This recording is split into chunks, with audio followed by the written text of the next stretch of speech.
I've been saving up a lot lately. My name's Cassie, and I can't help but smirk at my phone with a sneaky laugh. I'm 29 now, married for 2 years, and working hard as a housewife.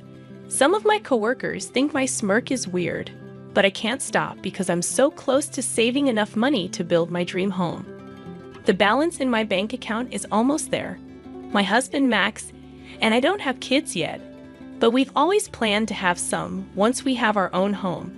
I wanted to stay single a bit longer, but at 27, I fell in love with Max, who's a bit older than me. We work at the same company, but in different departments, which can be awkward, but I've stuck with it because finding a new job would mean less money. Now, after a lot of hard work, I'm almost ready to buy our dream home. It's been quite a journey. Life with my husband is smooth sailing, and our savings are growing steadily. We're content with our ordinary jobs and our plan to buy a simple home. Finding joy in this regular life is what makes me happiest. But there's one big hiccup: my relationship with my in-laws. It's the toughest part of being married. When I come home from work to our small rented apartment, seeing my in-laws' shoes at the door instantly drains me. They seem to be here again today. I let out a heavy sigh. I'm home. Oh, you're back. The one who responds isn't my husband Max, but my mother-in-law, comfortably seated on our cramped sofa. Good evening. Do you always come home this late? Our in-laws live just 3 train stops away, which is too close for comfort. That's why my mother-in-law often drops by without considering the inconvenience. You're home late again. What about Max's dinner? This happens too often. No sympathy for my long work hours, just complaints from my mother-in-law. I'm sorry, work was hectic. I'll cook something now. Max has been home for a while. Cassie, aren't you a bit inefficient? Even though Max and I work at the same company, our jobs are very different. Max rarely has overtime in his department, but he earns less. My department, however, is crucial to the company, often requiring me to work late. That's why I earn the highest salary in the company. I never bring this up myself, and I wish Max would, but maybe his pride gets in the way. He never speaks up. Right now, he's just quietly drinking his tea. Even though we both work, I feel like Max could pitch in a bit with the housework, but he steadfastly avoids it. Whether it's shopping, laundry, cleaning, preparing the bath, or cooking.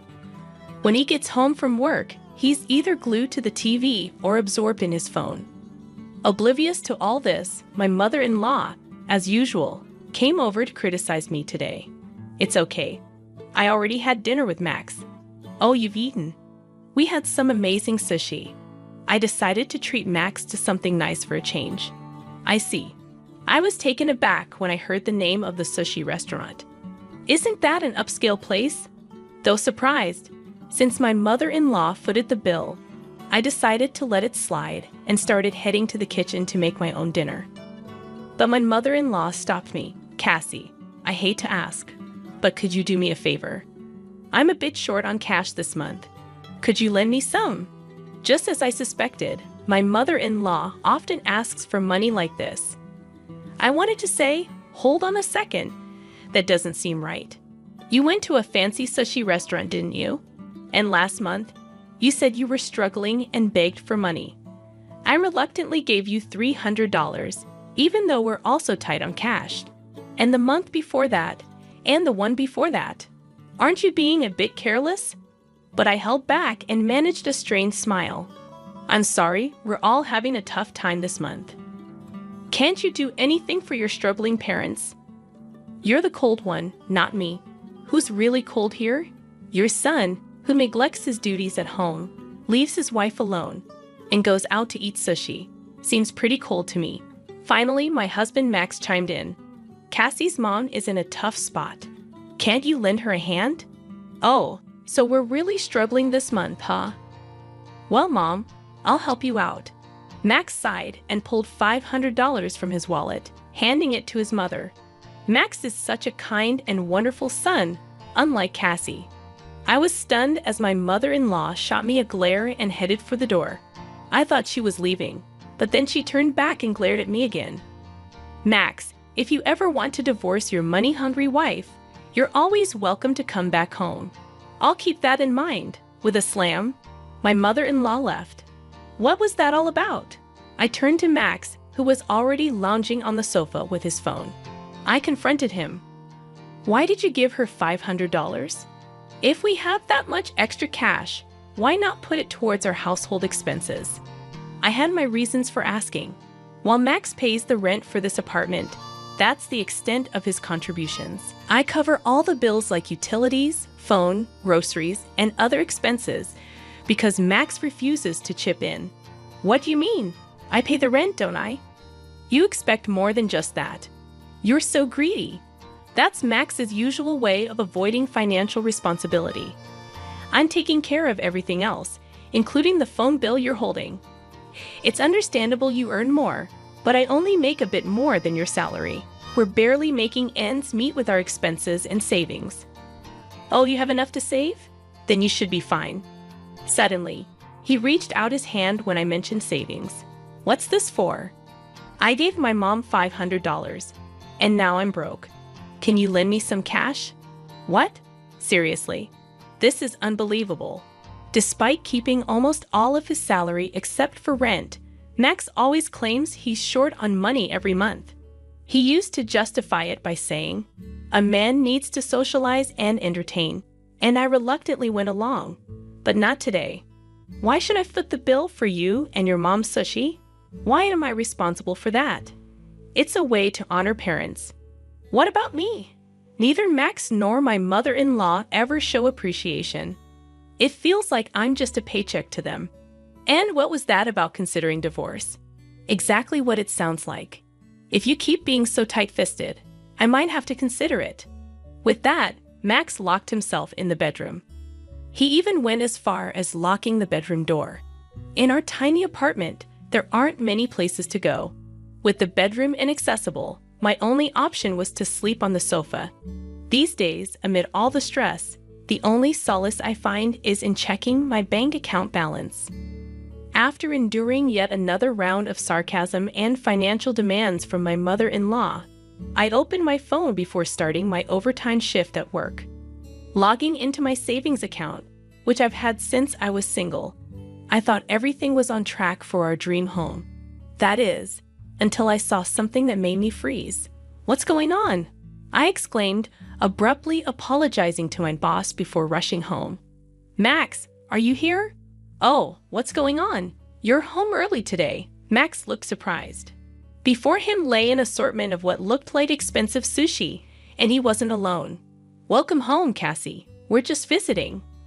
Both in-laws were present, not just my mother-in-law, but my father-in-law too. I couldn't help but wonder why they were here. "What's happening?" "We're having sushi."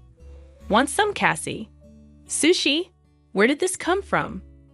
"Oh, we had some extra cash," they replied. Pressing for more details, both Max and my in-laws seemed taken aback. I grabbed Max's collar, as if to keep him from escaping, and he reluctantly handed me something. It was the bank book for the account I had just checked online. Flipping it open, I was left speechless when I saw the transaction history. "What's going on? How did you withdraw this?" I demanded, my anger rising. "Well, I just guessed the PIN, and it worked. Lucky me, right?" Max replied casually, showing no remorse for taking out a large sum of money without my consent. I was furious and on the verge of exploding at Max for his nonchalant attitude. How dare you take my money without asking? The funds I had diligently saved since my single days have been withdrawn without my knowledge. Come on, we're married, aren't we? What's mine is yours. Don't be so uptight. This is the savings I've worked hard for since before we got married. Give it back. Relax, Cassie. What's yours is mine, naturally, Max said dismissively. Living off Max's support while secretly saving such a large amount of money. "You're so greedy," Max accused, his tone accusatory. "Yeah, exactly. You should appreciate me more. Who do you think you're depending on? It's unbelievable. I feel like I'm alone in this. Don't joke around. Taking my money like this is no different from theft. Give it back. Who's joking?" Max snapped, clearly startled by the accusation. Annoyed, he continued, Don't forget, I'm the one paying the rent here. And I have plenty of social obligations to fulfill. Plus, I help my parents. Right. Max is such a wonderful son. You leave the rent to me and secretly save all this money. It's easy for you. You only cover the rent. You hardly ever entertain, yet you ask me for money while supporting your parents. Stop it. You married into this. It's only right for you to respect me and my parents. What's more, be grateful I haven't divorced you for being so useless, Max yelled, grabbing my hand and pushing me out the door. Hey, no sushi for you. Go cool off outside. I never expected to be kicked out. After standing there in shock for a while, I ended up spending the night in a business hotel. The next day, when I returned home, only Max was there. I was relieved the in-laws were gone. But then Max handed me a piece of paper. It was a mutual agreement statement stating that if I didn't obey him, we would divorce. What's this? Listen, if you keep complaining, we're getting divorced. If you don't want that, just obey me silently. I'll take charge of the savings from now on, Max declared, flaunting the bank book. Then he got ready to leave. Where are you going? Out for a drink. What? Do you have a problem? Want a divorce? He taunted with a smirk and left. Such a foolish man. Did he really think threatening divorce would make me comply? My love for Max had completely vanished. Besides, did he seriously think there was still money left in the account he emptied? I had already withdrawn it all and moved it to another account. I felt uneasy keeping a large sum in one place, so I had multiple accounts. The bank book Max took was just one of them. I signed the paper without hesitation. Max's attempt at a threat didn't faze me. It was exactly what I desired. Quickly, I packed my belongings and left the house. I spent another night at a business hotel, and the following day, I took a day off work to file for divorce as soon as the city office opened. Then, I headed straight to a real estate agency. The previous night, while browsing on my phone at the hotel, I stumbled upon a property that caught my attention. A newly built detached family home near the station, perfect for commuting. It was almost love at first sight. The exterior and interior matched what I had envisioned. After viewing it, I made the decision to purchase the house on the spot. From then on, everything happened in a whirlwind. Staying in a business hotel until the move became too costly, so I explained my situation and stayed with a friend while getting ready for the new house. I had to start from scratch with furniture and other arrangements. Amid the whirlwind of activity, I completely forgot about my ex-husband and former in-laws. Hey, Cassie. Max's voice startled me one day when he showed up at my workplace. Oh, right, we work at the same company. As Max loudly called my name, drawing everyone's attention, he approached me without hesitation. Why haven't you been returning my calls? Oh, I didn't think they were important, I replied, remembering Max's persistent calls. I was preoccupied and didn't want the hassle, so I ignored them. You withdrew money from the account on your own, didn't you? Stop playing around. And why haven't you come back home? Do you really want to get divorced? It's fine, I replied nonchalantly. We're already divorced, and that money in the account is mine, so I can do as I please with it, I stated firmly. Max still seemed to view the word divorce as a threat. My casual response left him looking bewildered. What a silly expression. It's almost comical. What divorce? You mean you graciously offered it to me, and I graciously accepted, I remarked. What? I don't accept this, Max protested. Whether you accept it or not, the divorce is final. Oh, and I've already informed the company and completed all the necessary procedures. You might have some paperwork to handle, so make sure to report it to your boss, okay? With that, I redirected my attention to my computer. I'm busy. Where are you living now? You left your belongings at the house, Max inquired. I took what I needed. I'm comfortably settled in with new things I bought. Don't worry about me. And as for your whereabouts, that's none of your concern. This is a matter of privacy, so please refrain from prying any further, I replied firmly. With that, Max fell silent. Eventually, feeling the weight of the stares from my colleagues and boss, Max left the department without saying another word. Cassie's been through a lot. My colleagues sympathized. The comfort of my new home was unparalleled. The scent of a freshly built house was unforgettable. It was spacious and cozy. However, having just moved in, there were still many things I needed. Today, I was anticipating the delivery of some appliances I had ordered online. Then the intercom rang. Ah, it must be here, I thought as I went to open the door. I immediately regretted it. I cursed myself for not checking the intercom. Standing before me was Mother. Technically, my former mother-in-law, but the words slipped out in my surprise. There she stood, accompanied by my former father-in-law. And further back, Max was lingering. "Long time no see, Cassie. I'm coming in," Mother announced. "Wait, hold on," I protested, taken aback. My former mother-in-law barged into the house and began inspecting it as if assessing its value. "Oh, this property is quite nice. And this furniture is lovely. Move it to my room, will you? Oh, there's a basement too." "Excellent. Then this will be our room," she declared. Excuse me, but what's with these curtains? Dreadful taste. I'll choose new ones for you, so hand over the money," she continued. "The garden is quite spacious. Perhaps I'll start a vegetable garden." What were these people going on about? Confused, I turned to Max. "Max, what is?" "Be grateful, Cassie," Max interjected. I was about to confront them when my former mother-in-law cut in with irritation. I looked at her smug expression. "It's not much of a house, but as a gift for the parents, it's decent. If it's a two-family home, we'll move in. Of course, as the wife, you'll do the housework. We'll be generous and only ask for $1,000 a month for our allowance." What?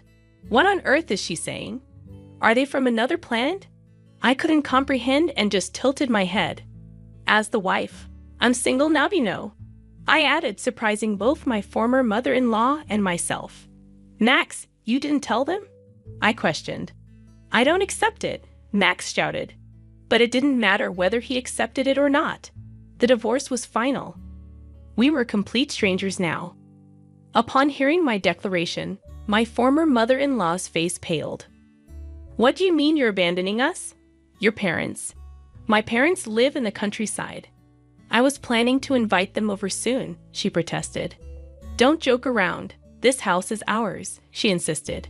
"No, it's mine," I retorted. What was she thinking? This house was purchased with my savings in my name. "Then where are we supposed to live?" she demanded. "I don't know. That's not my problem," I replied, feeling the weight of their expectations. Apparently, they had already sold their house, and the contract was finalized. They planned to live a comfortable life in this house with the money from the sale and whatever they could extort from me. It was a frightening plan. "I don't accept this," my former mother-in-law continued to protest. "But it doesn't matter. We're strangers now, and this house is mine. I won't accept it, absolutely not," I asserted firmly. In her anger, my former mother-in-law ripped the curtains. "Hey, what are you doing? These things I don't need. Such bad taste. This is my house. I'll dim as I please," I snapped back. "That's right. What's yours is mine. Everything you own is mine," she insisted. "Listen, I don't accept this divorce, and both my parents and I are going to live here," Max shouted out. "Oh no, this is getting out of hand," I thought, just as I heard sirens.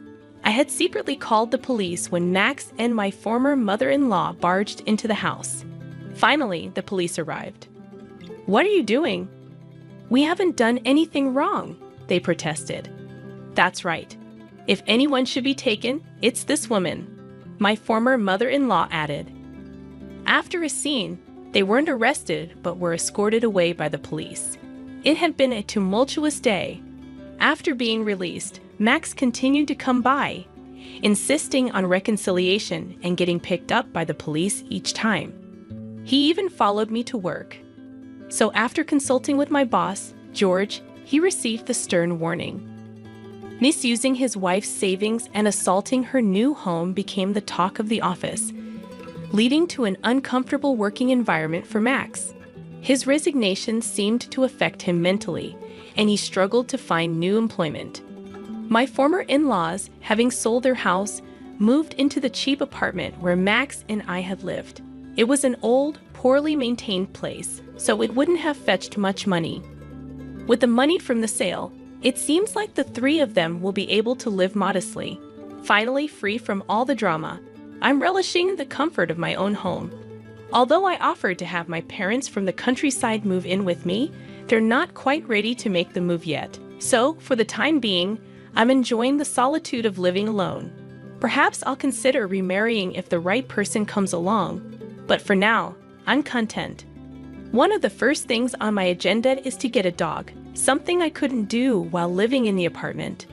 I also have plans to try my hand at gardening and to host home parties with friends.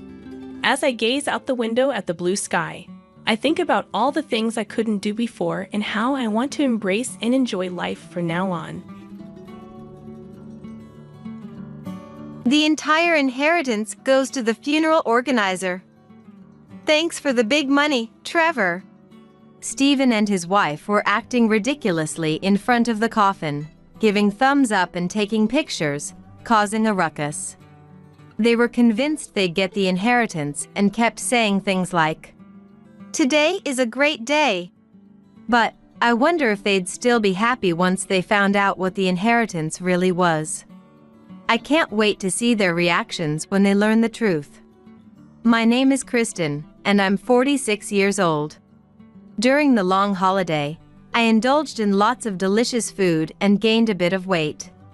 Well, I suppose my metabolism will speed up in the summer, and I'll lose the weight. Although, I said the same thing last year and didn't lose any weight in the end. Sigh. I work hard at home and my job, so I think it's okay to indulge a little during the holidays and do what I like. Is indulgence bad? No, it's my money, so it's fine. After all, some people out there think it's okay to splurge with someone else's money. It all started when I was in my 30s. I had been married to my husband Taylor for several years. We received the good news that Taylor's brother, Stephen, was finally getting married. Stephen's getting married, huh? I wonder if it'll be okay. Taylor and I both sighed with concern. Stephen is a rather quirky person. Taylor's family is quite wealthy. His father, Trevor, comes from a long line of wealthy people. Although the family name isn't as influential as it used to be, Trevor has managed to keep the wealth through investments. Despite never having to work outside, he still makes a good living just by watching the stock market. So, they're still considered well off by most standards. Taylor often said, "There wasn't much emphasis on frugality when I was a kid." Because of that, his sense of money was quite skewed. It was only after becoming an adult and interacting with colleagues and bosses that he started to gain a more common-sense approach to money. Stephen, on the other hand, had an even more distorted sense of money than Taylor, perhaps because he had been pampered as the eldest son. He would buy whatever he wanted without hesitation and, despite having been in the workforce for quite some time, had no savings at all. He didn't even have the concept of saving money, spending his entire monthly salary every month. Moreover, he spent money on frivolous things. He would buy a large number of trendy clothes because celebrities wore them, order home appliances from TV shopping that he never used, and purchase large quantities of snacks and manga trending on social media. Stephen's family was worried about him and tried to advise him, saying, "Even elementary school kids save their allowance, so you should too." But it had no effect. Instead, he said, "We have money. I have a job. If you're still worried, I should just marry someone rich." Stephen was sociable and attractive, partly because of his wealthy background, but his relationships never lasted. Women were put off by his extravagant spending and thought of him as unsuitable for marriage. We were concerned about Stephen's marriage. Would his wife tolerate his spending? Or was she wealthy as he declared? Either way, we sensed trouble. And our instincts were right. Stephen's wife, Sabrina, came from a family that had become very wealthy through organic farming. They not only ran a farm but also operated direct sales outlets, and their business was booming. They were clearly a more prominent family than ours. Stephen achieved his goal of marrying into wealth and, before the wedding, said, "Sabrina is the ugliest of all my girlfriends, but she has a secure wallet, so she's a good wife." His cold manner made it clear that he had no affection for Sabrina. We felt sorry for her, thinking she had been deceived by such a man. Then, one day, Sabrina inadvertently revealed her true feelings in front of her MIL, Aurora. "I wanted a husband with money, so Stephen is the ideal partner." She realized her slip and quickly covered her mouth in panic. Her flustered reaction showed she truly thought she had messed up. She couldn't even find words to cover it up. So, she too had married Stephen for his money. Faced with a couple who married for money, we and my in-laws were exasperated and couldn't even say, "At least they're well matched. At least they're well matched." People who marry for money. I hope it doesn't lead to trouble. One day, while harboring such anxieties, a problem arose just as we expected. It happened during the Christmas visit to the in-laws. "Wow! Such a lavish spread!" Sabrina exclaimed with delight at the sight of the sumptuous feast laid out on the table. "It's your first visit home since getting married, so I ordered catering from a place we frequent," Trevor said, smiling warmly at Sabrina, hoping she would be pleased.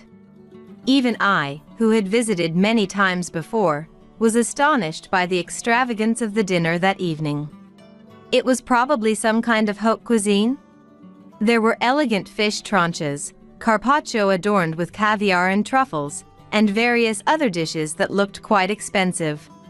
The desserts, beautifully presented, were equally impressive and lifted one's spirits just by looking at them. For a woman who loves chic things, this meal would surely be a delight. Sabrina, who is younger than my husband and me, prefers somewhat flashy outfits. Even though I don't know her well, I could tell from her appearance that she likely has a taste for fashionable items. Trevor probably chose dishes that he thought Sabrina would like. In fact, when I first visited, Trevor had asked Taylor about my favorite foods and had them prepared. Before marrying Taylor, I had a preconceived notion that rich people were arrogant, which made me wary. However, Trevor, born into wealth, is genuinely kind. Needless to say, I quietly reflected on my unfounded prejudices. I expected Sabrina would appreciate Trevor's thoughtful gesture and feel happy, but "I'm so happy. Good thing we brought a Ziploc container."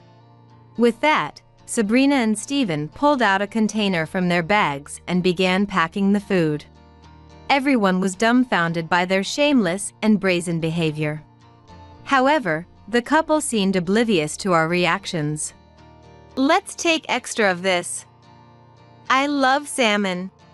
"That chicken looks tasty, let's take it all." "How long will this last? Will it stay fresh until we get home?" "Even if it gives us a bit of food poisoning, we can just take a day off work." "Hospital bills would cost us, though." "We'll be fine with just resting."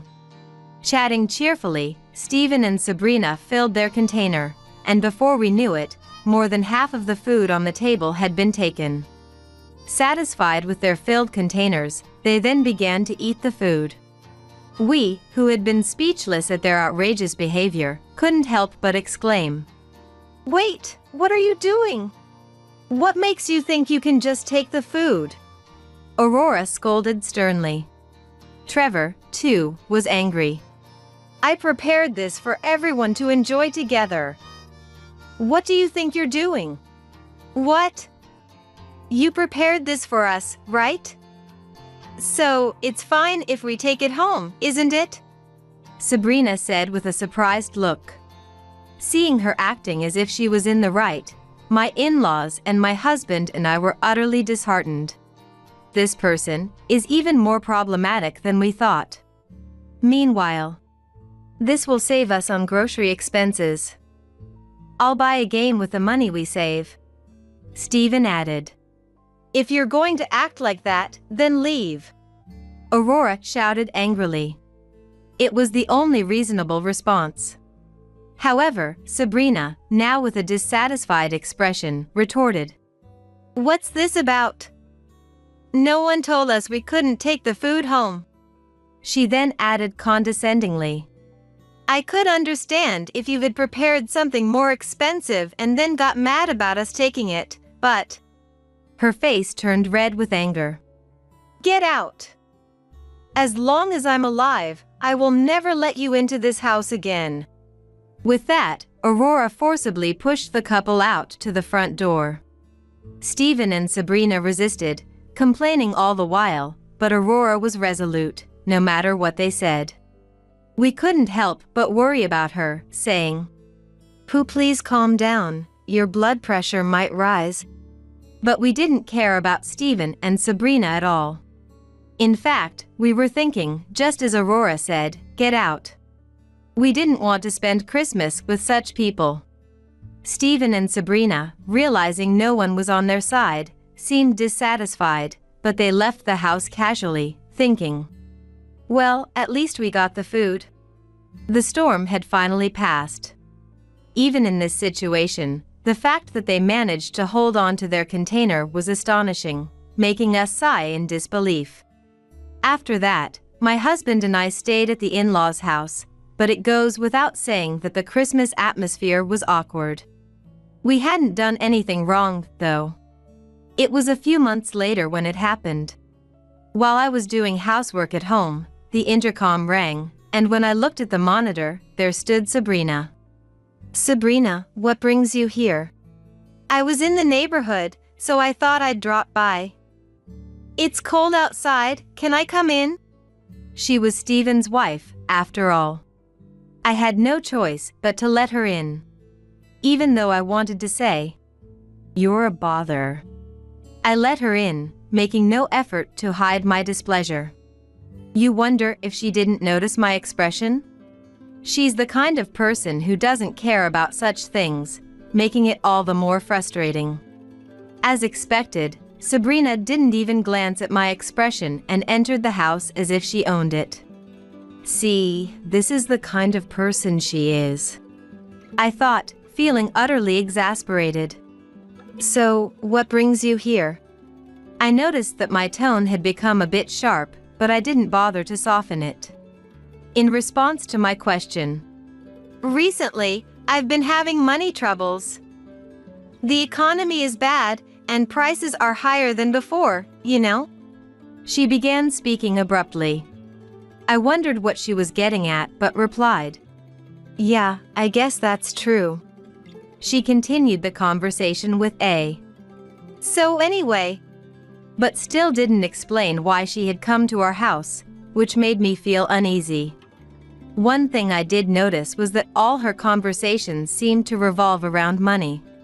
She talked about low wages, wondered how much actresses on TV were getting paid, and mentioned her interest in investments. A little small talk about money wouldn't usually bother me, but it was money, money, money, all the time, and it was getting on my nerves. Did she come here just to talk about money with me? That couldn't possibly be the reason, could it? Or maybe she just didn't have any other topics to talk about?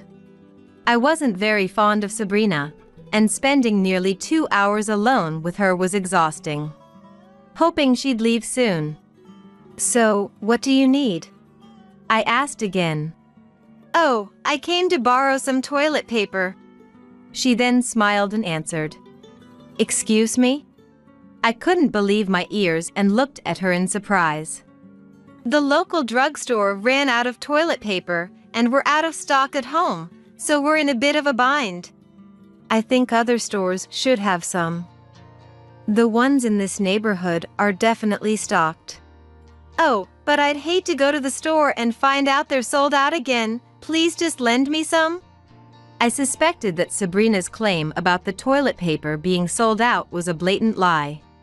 This wasn't the COVID-19 pandemic anymore, and as long as she wasn't picky about brands, it should be available. Besides, I've never heard of borrowing toilet paper. Would she take a few sheets? Or a whole roll?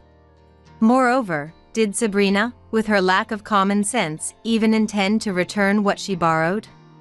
Frustrated by her ridiculous request, I asked, "You say you want to borrow it, but will you actually return it?" To which she replied, "Of course, I will." Her voice was clearly strained. She had a look on her face that said, "I never thought of that."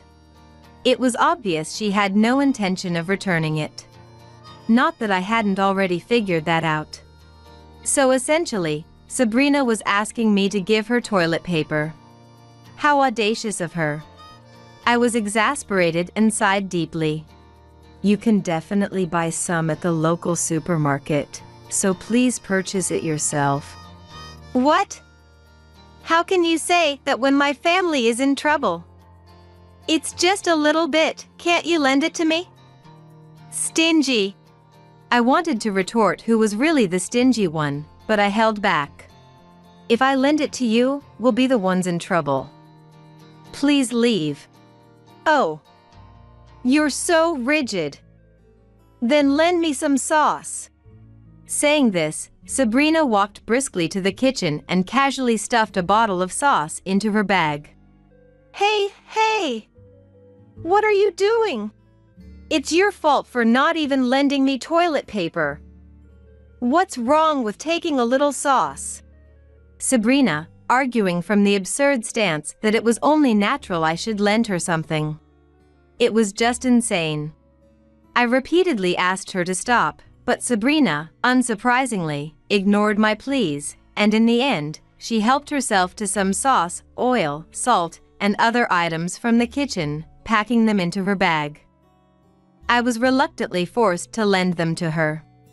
As expected, those items were never returned despite waiting. Moreover, as she was leaving, I noticed something that shocked me.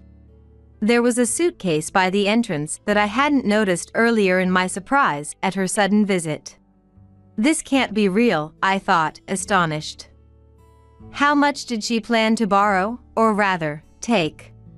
Of course, I discussed this with Taylor, and we decided to keep our distance from the Stephen couple.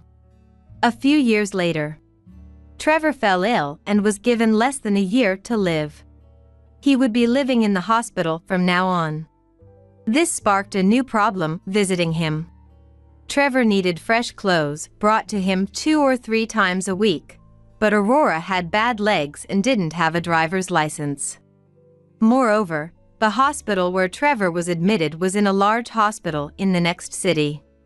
The transportation wasn't very convenient, and given Aurora's condition, frequent visits were going to be tough. We both had jobs and lived far from where Aurora and Trevor lived. While we had driver's licenses, we didn't own a car because we lived in a well-connected urban area. Visiting Trevor regularly was, while we wanted to help, it wasn't realistic. In desperation, Aurora contacted Stephen and his wife, explained the situation, and asked for help. This happened during a so-called family meeting, where my husband and I, Stephen and his wife, and Aurora gathered together. "Is it true that Dad collapsed?" Stephen asked.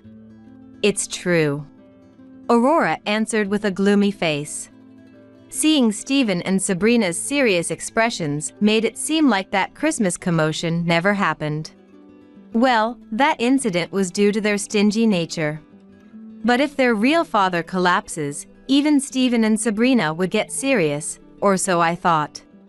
Then we need to talk about the inheritance as well. "Yes, how much will we get?" I think it's determined by law. "What? I want a lot." "You're the eldest son, right?"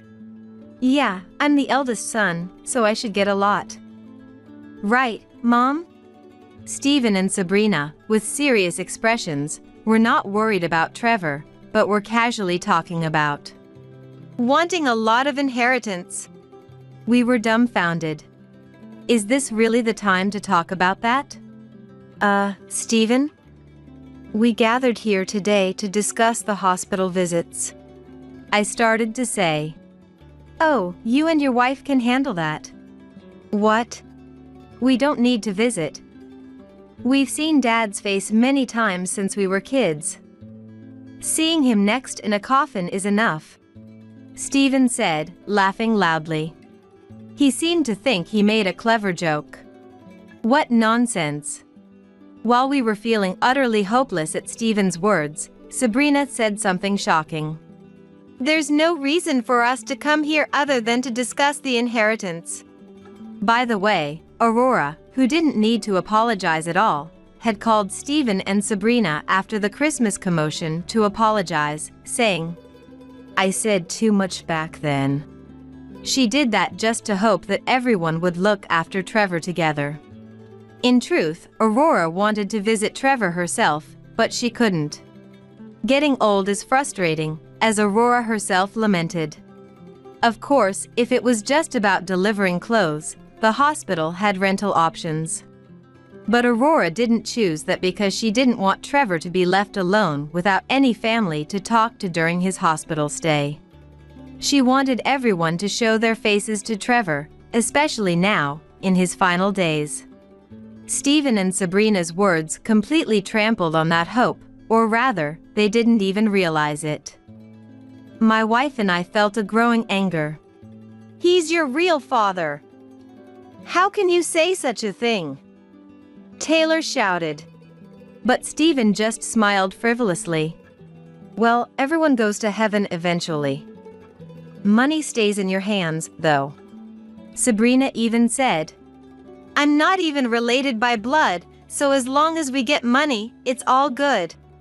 Aurora was so devastated by the heartless words of Stephen and his wife that she burst into tears, saying, Poor Trevor. Since Trevor's collapse, Aurora had been emotionally unstable, and this treatment was too cruel. Eventually, after a heated argument between Taylor and Stephen, Stephen left, saying, Well, you handle the rest. And he and his wife left on their own accord. Taylor and I had somewhat expected that relying on Stephen and his wife would be futile. But we thought they would at least be somewhat supportive. Since a family member had collapsed, we never imagined they would be so uncooperative. In the end, I decided to live with my in-laws for the time being. This meant living separately from Taylor. Even though I had a job, it was only part-time without any significant position, unlike Taylor. I was easily replaceable. The only issue was the transportation problem, so after discussing it with Taylor, I moved in with my in-laws and took on the responsibility of visiting Trevor. By carrying heavy items like clothes, Aurora could use public transportation with me to visit him. It was challenging, but I believed it was for the good of my in-laws and continued this lifestyle. A few months later, Trevor passed away. His final expression was peaceful, so I want to believe he was happy. While comforting the tearful Aurora at the funeral. Hey Sabrina, take a picture. Thumbs up. Stephen and his wife were taking pictures in front of Trevor's coffin, giving a thumbs up. Wait, why are they at the funeral? Didn't we tell them not to come? We had no intention of inviting Stephen and his wife to the funeral. In fact, they hadn't attended the wake, because we hadn't told them about his passing.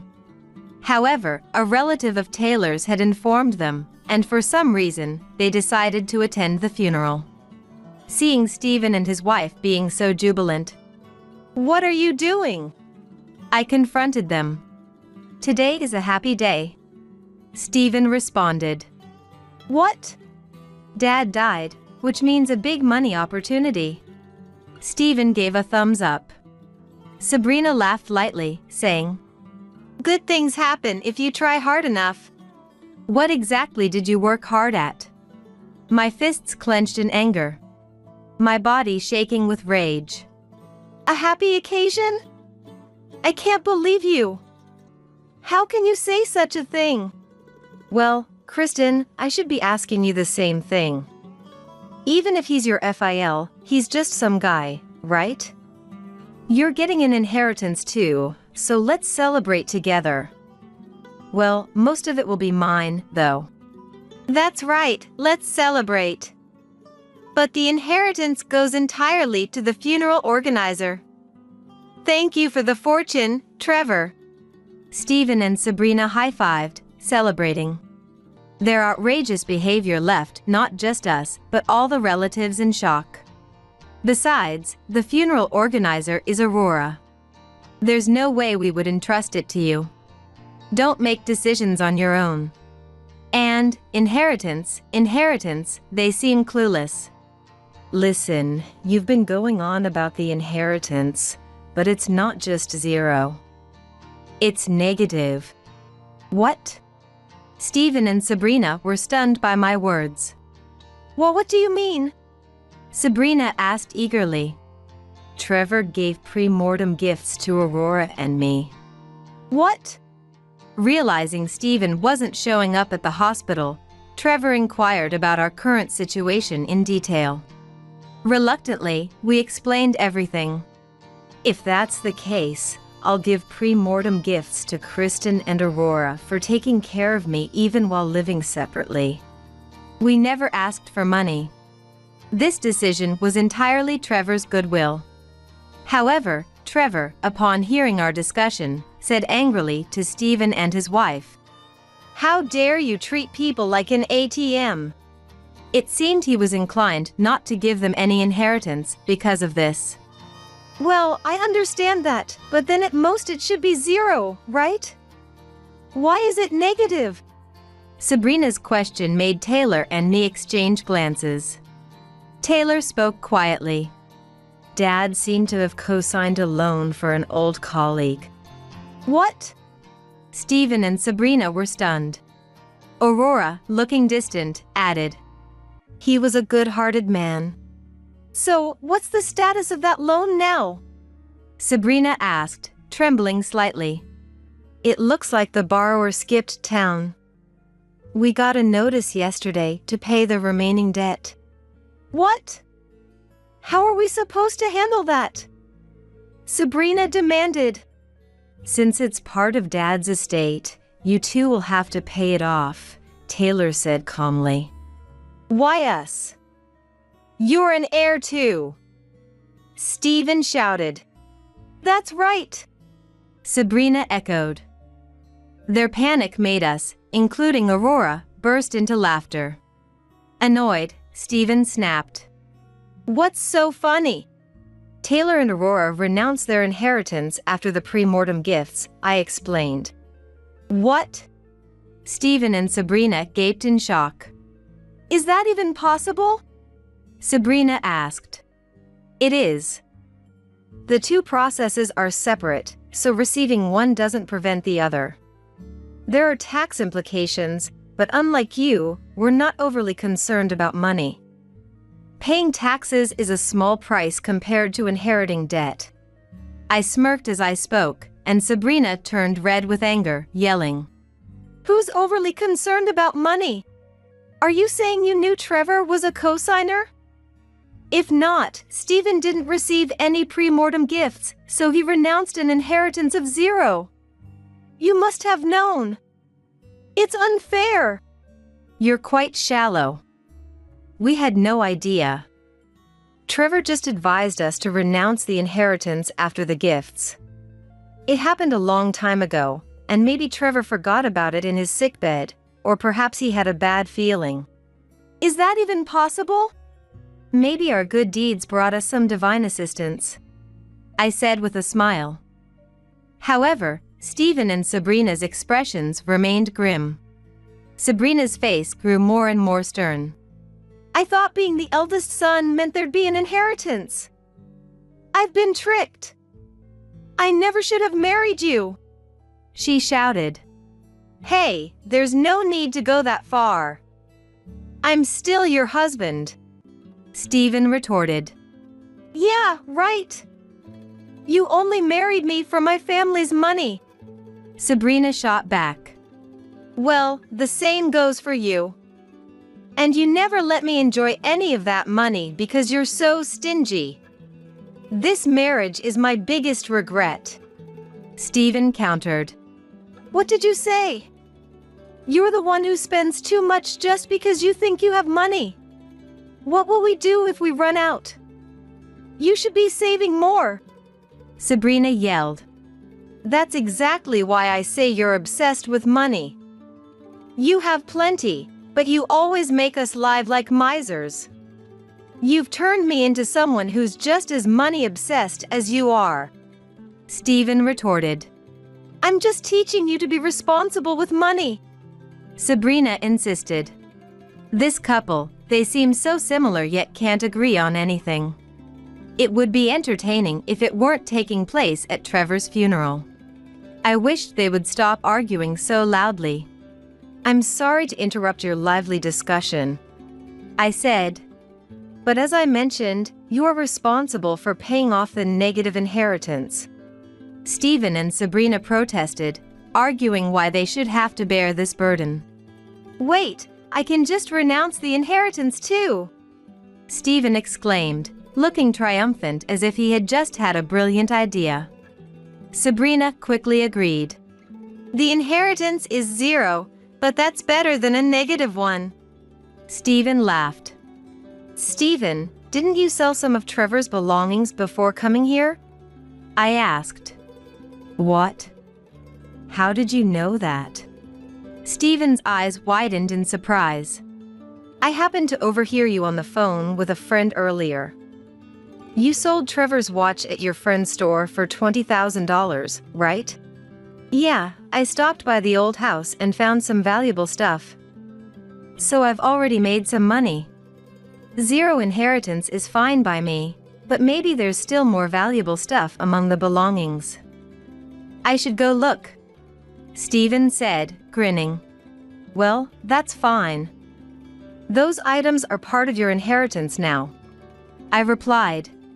Yeah, they're mine. Wait, inheritance? Stephen suddenly looked confused.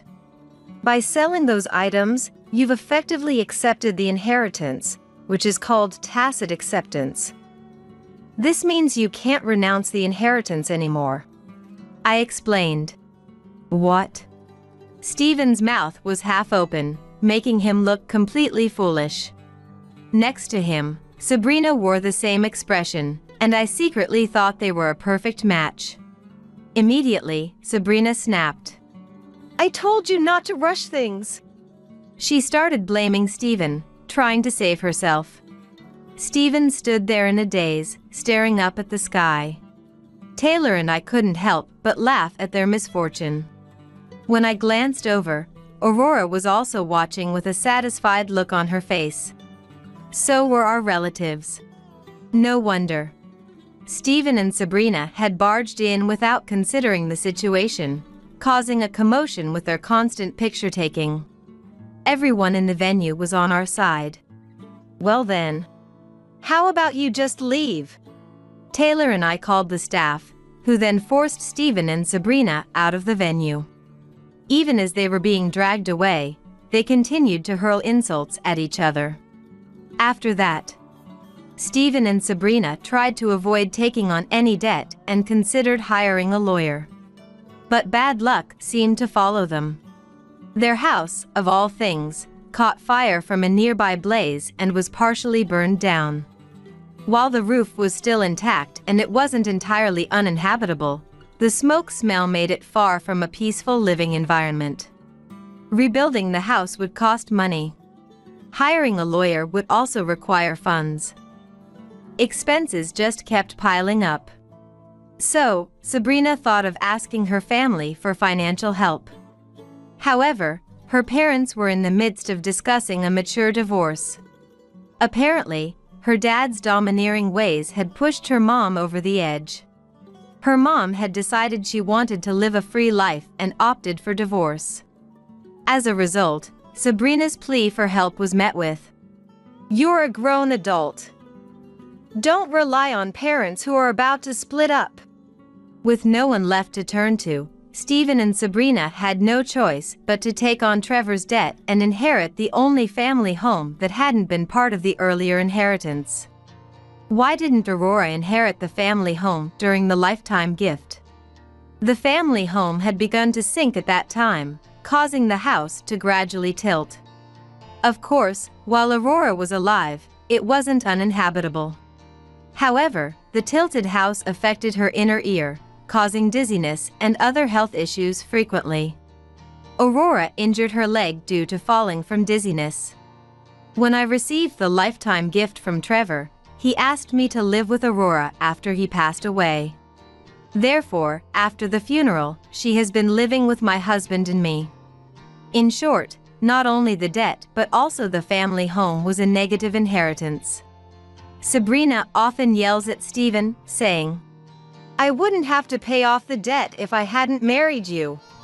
If she's so unhappy, she should just divorce him, but with her parents divorced, she has no one else to rely on and clings to Stephen. More than anything, she hates the idea of having a divorce in her history. She probably thinks it will tarnish her record. Being overly concerned with appearances can make life tough. Thus, Stephen and Sabrina became a couple in name only, paying off debt in the tilted house. I wouldn't want to live that kind of life. How terrifying. Meanwhile, Taylor and I, who had been childless for a long time, found out I was pregnant soon after Aurora started living with us. Could she be a stork? We spent the next 10 months thinking that, and finally, we had a healthy baby boy. He loves Grandma and is a kind-hearted person. Moreover, he's so smart that he easily understood the stock trading Taylor jokingly taught him. Of course, we haven't let him actually trade as it would be problematic if he lost money. To our surprise, his food preferences are remarkably similar to Trevor's, making us wonder if he's Trevor's reincarnation. Well, it's probably just a coincidence, but nevertheless, I sometimes think that while Stephen and Sabrina were punished, some mysterious happiness came to our home. I got my mistress pregnant. Let's get a divorce. So, this woman you've been seeing, she's pregnant now? I'm guessing your little affair didn't just start a month ago, did it? We've been together for about a year now. I guess you could call it an affair. I didn't want to hide it and risk causing more drama later on, so I'll pay the alimony for an affair-based divorce. I laughed bitterly. I see. So, all those late nights at work and solo weekend outings weren't just to escape taking care of Lizzie, but also to meet up with your mistress. That's right. I had been left to shoulder the burden of caring for Lizzie, my mother-in-law, after she was diagnosed with dementia. It was a challenging situation on its own, but then my husband disappeared for a month without a word, only to return suddenly with his mistress in tow. To make matters worse, he brazenly declared his infidelity and referred to his mistress as his lover right in front of me. The term wasn't inaccurate, but I couldn't help but wonder if his mistress would be angered by such a blatant label. To my surprise, she simply smiled at me in silence. It was eerie, the way she grinned after being called a mistress. Was she that desperate to marry my husband? Well, if she wanted him that badly, she could have him. Fine, but from now on, Lizzie's care is your responsibility, I stated firmly. What? Caring for her is your job, isn't it? You quit your job, so you don't have an income. I'll give you some money, so just keep taking care of that demented old hag. I'll pay extra, so handle the housework too. If you expect me to come to this house, does that mean you two will be living here? That's not going to work, because this house is going to be gone soon. They had no idea what was coming. I hoped my husband's mistress would suffer plenty after getting her hands on my husband. And I wanted my husband, oblivious as he was, to thoroughly regret leaving me. My name is Adele. A 50-year-old company employee married to pay, who also works for a company. We have a daughter, Anita, who recently graduated from college, got a job, and moved out on her own. Our child-rearing days were officially over. Looking back, despite the various struggles, those memories were all precious to me. With our daughter out of the house, I thought Pei and I would continue working while enjoying a relaxed life together as a couple. But then, the unthinkable happened. "I told you I was worried about leaving her alone," I sighed, exasperated. It's fine now. She's safe and sound, isn't she? We had rushed to the hospital after receiving a call that Lizzie had collapsed. My husband was now voicing his frustrations to Lizzie, who lay sleeping on the hospital bed. Apparently, Lizzie had suffered a cerebral hemorrhage. Although she managed to survive, the after effects left her with vascular dementia. I can't take any more of Mom's selfish demands. I nodded in agreement. You're right. Let's start making arrangements right away. At that moment, my husband and I decided to move in with Lizzie, without her consent. Lizzie was already 80 years old and had been living alone for the past 5 years, ever since my father-in-law passed away. When my husband's father died, we had suggested that Lizzie move in with us, but I'm not going to live with you, she had declared stubbornly. I'm finally on my own, so let me live my life freely. I'm finally on my own, so let me live my life freely. But we're worried about what might happen to you, Lizzie, I had pleaded. What do you mean, what might happen? Don't treat me like some helpless old lady. Sure, I've got one foot in the grave, but I can still take care of my own house, she had retorted. Don't say things like that. I absolutely refuse to live with you, and that's final, Lizzie had insisted. We had persisted in suggesting the idea of living together, but no matter what we said, Lizzie remained adamant about not wanting to cohabitate. As a result, my husband and I had relented and decided to visit Lizzie's home as often as possible and keep in touch with her regularly. However, even that seemed to displease Lizzie. Having you come over to my house all the time like this is really unsettling, she had complained. Please don't say that. We'll leave right away, I had reassured her. If you're just going to leave right away, then there's no need for you to come in the first place. Are you after my valuables or something? Or are you here for the inheritance? There's no money in this house, you know, she had accused. That's not why we're here at all. Whenever we went to check on Lizzie, she would often yell at us.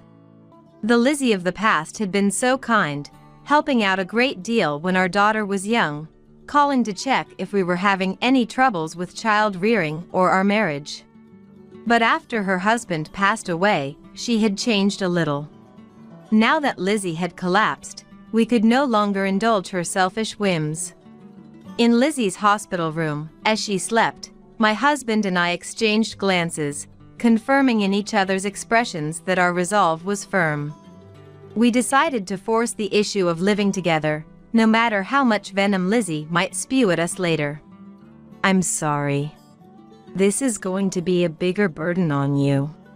It's fine, really. I'm only 50, so if I put my mind to it, I'm sure I can find another job, I reassured him. As we made preparations to move into my in-laws' home, my husband kept apologizing to me repeatedly.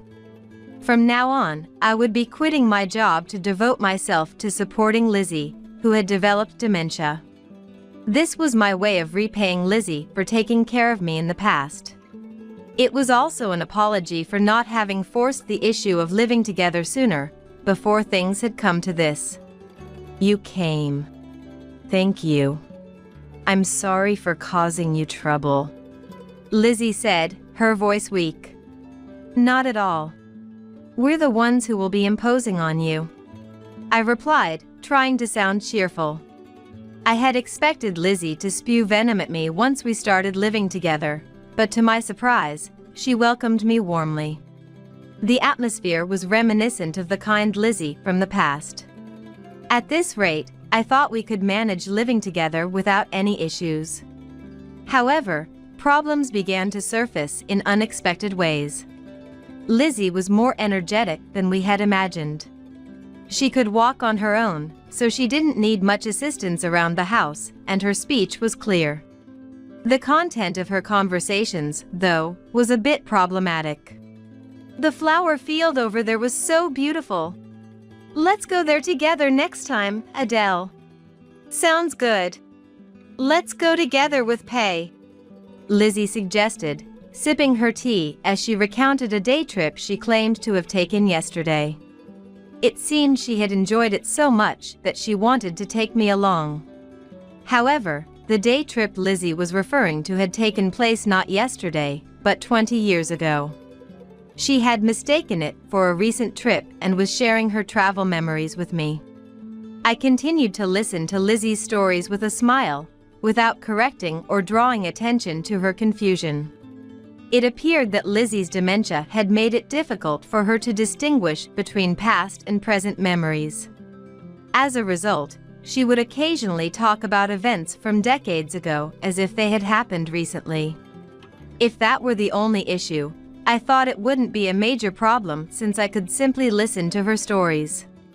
However, I quickly realized that this assumption was naive.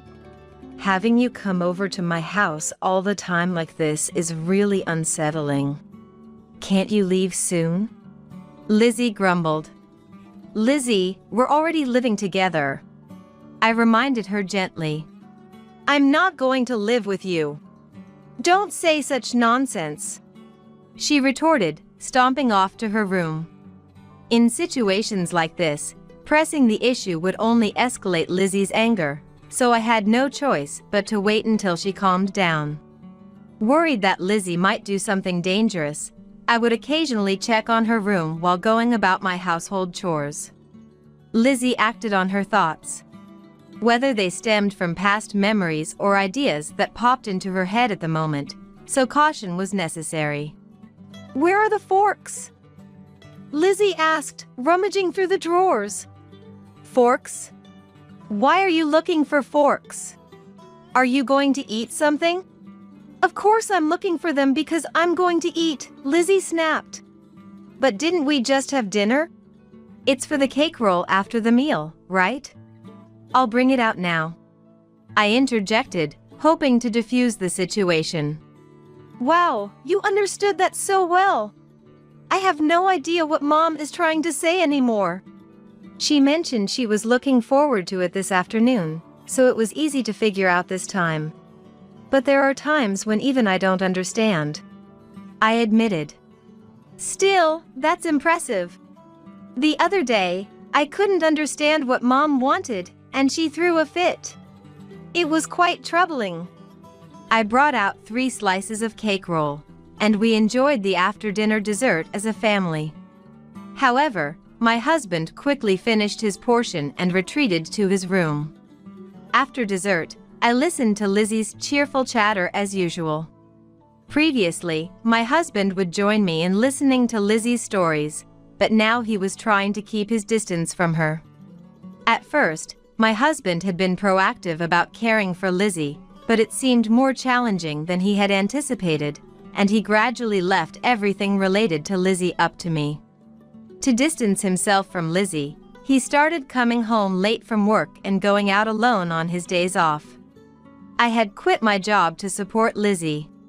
However, I realized that if things continued this way, my husband might think it was okay not to help at all, so I finally decided to confront him. Don't you think you could listen to Lizzie's stories a bit more? You're starting to leave everything to me, and it's like you're avoiding your mother, I said, trying to keep my voice calm. That's not true. I'm just tired from work and don't want to get caught up in Mom's long conversations or hysterics at home. That's the problem. I'm not asking you to help more. I just want you to lend a hand a little, and I don't want you to dump everything on me like this, I explained, my frustration growing. Fine. You don't have to get hysterical too. My husband muttered, walking out of the living room as if to escape from me. I regretted not phrasing it better. But at least I had gotten a commitment from him. I thought this meant he wouldn't completely abandon Lizzie's care to me. That was supposed to be the case, but my husband tried to fulfill his promise in a way I hadn't imagined. I'm sorry. You just started working, and it must be tough for you. I apologized to my daughter as I handed her a cup of tea. It's okay, since it's only occasionally. And I want to see Grandma too.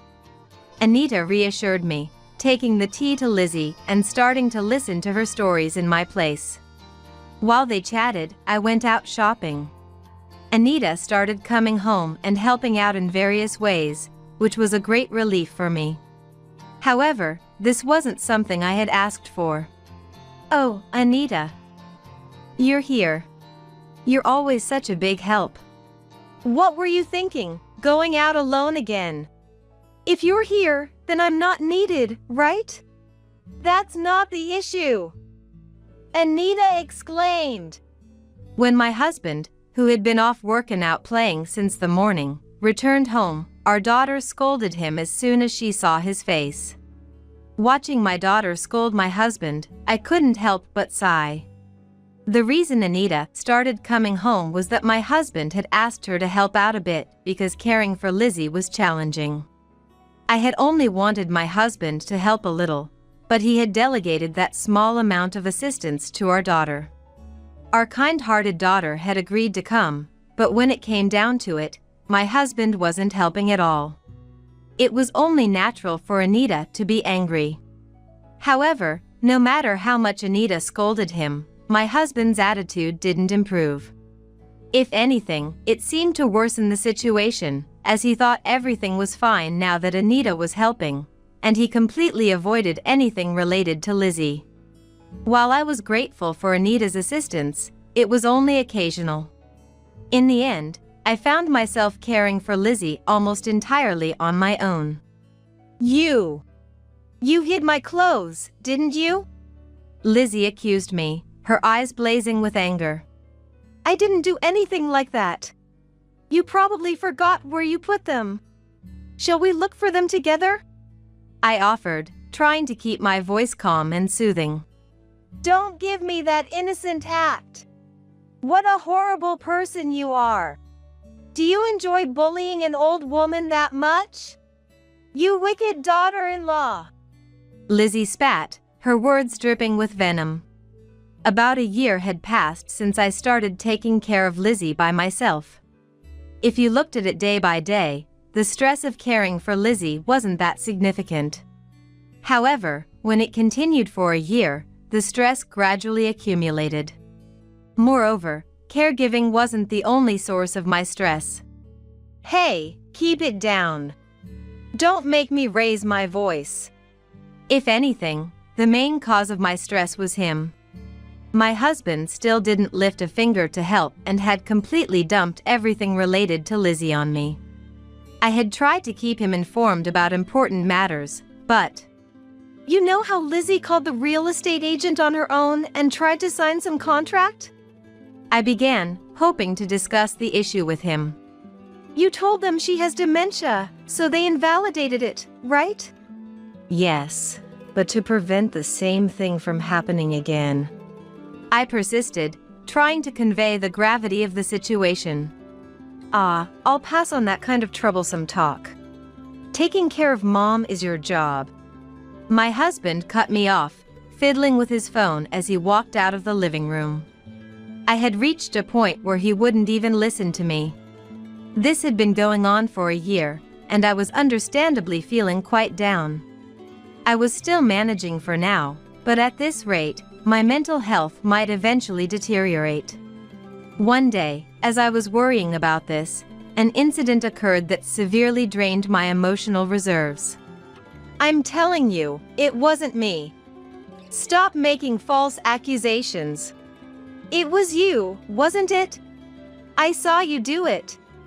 Fix it right now. Lizzie demanded, her tone equally furious. That's obviously impossible. Have Adele take you to the optician tomorrow or something. As I was cleaning up after dinner, I suddenly heard my husband and Lizzie's angry voices. I hurriedly stopped washing the dishes, wiped my wet hands, and headed to the living room. What's going on? I asked, trying to assess the situation. She's saying I broke her reading glasses. You broke them right in front of me. Lizzie insisted, her eyes narrowed in accusation. Stop making false accusations, you demented old hag. Hey, what kind of way is that to talk? I admonished him, shocked by his callous attitude. Shut up! I can't take this anymore. Staying in this house is nothing but a source of stress. My husband yelled, roughly shoving my shoulder to force me aside as he stormed out of the house. The pain in my shoulder from his push and the unreasonable words he had hurled at me left me unable to muster the energy to chase after him or call out to him. I simply watched his retreating back, feeling utterly defeated. It was him who broke them. Lizzie insisted, her voice trembling with anger and frustration. I understand. Let's go to the optician tomorrow.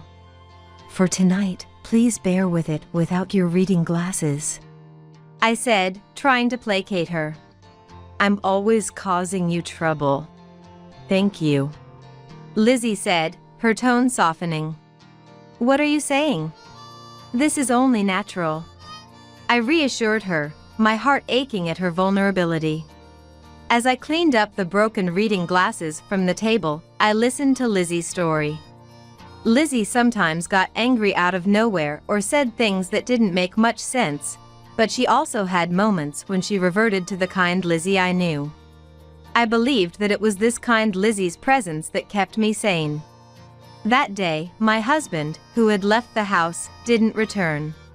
Well, I thought he would come back eventually, so I didn't pay much attention to it. However, he didn't return the next day or the day after that. I got worried and called him several times, but he wouldn't pick up. About 2 weeks after my husband left the house, I finally received a message from him. It was just 6 characters long, saying he would return eventually. Since he said he would come back eventually, and he wasn't a child, I decided not to worry about it. Honestly, my husband had been the main source of my stress, so it was actually a relief to have him gone. After being married for over 20 years, this is what a marital relationship is like. However, another 2 weeks passed, and a month went by without my husband returning home. I started to worry again and was thinking about calling him when he suddenly came back. Hey, I'm back. Come on, come in. This is going to be our home now. What? What do you mean? When I greeted my husband at the entrance, I was perplexed by his attitude, as if nothing had happened in the past month. What confused me even more was the unfamiliar woman standing next to my husband. She looked to be in her late 30s, relatively young. My husband took the woman's hand and entered the house as if it were the most natural thing in the world, heading straight for the living room. I was so taken aback that I froze at the entrance. A few seconds later, I came to my senses and hurriedly followed my husband and the woman. When I arrived at the living room, my husband and the woman were sitting on the sofa as if it were the most natural thing in the world. I stood in front of my husband, demanding an explanation. What do you mean, this is going to be your home? Where have you been for the past month? And who is this woman? I asked, my voice rising with each question. Don't bombard me with questions like that. But I guess one answer will suffice for all of them, he said, his tone dismissive. I had intended to intimidate my husband, but he didn't seem to be listening at all. Instead, he had an eerie smile on his face, and I had a bad feeling about what was to come. I got my mistress pregnant. Let's get a divorce, he said, his words hitting me like a ton of bricks. My husband's words made me feel dizzy, and I thought I might collapse. I had a vague suspicion, but it seemed the woman was indeed his mistress. He must have been staying with her for the past month. Was he getting carried away with the idea of remarrying a younger woman? Or was he elated that he had gotten a woman in her late 30s pregnant at his age of over 50? He was calling his mistress his lover right in front of her. The term wasn't incorrect, but wouldn't the mistress get angry at being called that? That's what I thought, but the mistress just smiled at me in silence. Despite being called a mistress, she was smiling. It was quite eerie. Did she want to marry my husband that badly? If she was fine with a husband like him, she could have him. She could have my husband and suffer to her heart's content. My ignorant husband would also deeply regret leaving me, I thought. My husband and his mistress had smug expressions on their faces, as if they had one.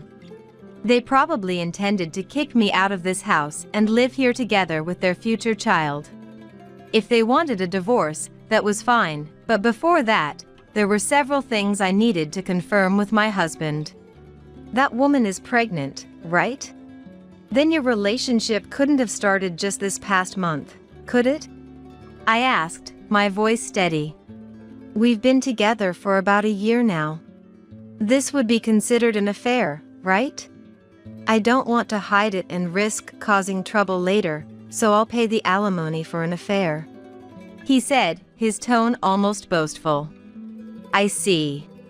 So, coming home late from work and going out alone on your days off weren't just to escape from caring for Lizzie, but also to meet that woman. I concluded, piecing it all together. That's right. Actually, about Mom's reading glasses, I really did break them to get away from home for a few days. I was planning to come back in about 3 days, but during that time, her pregnancy was discovered.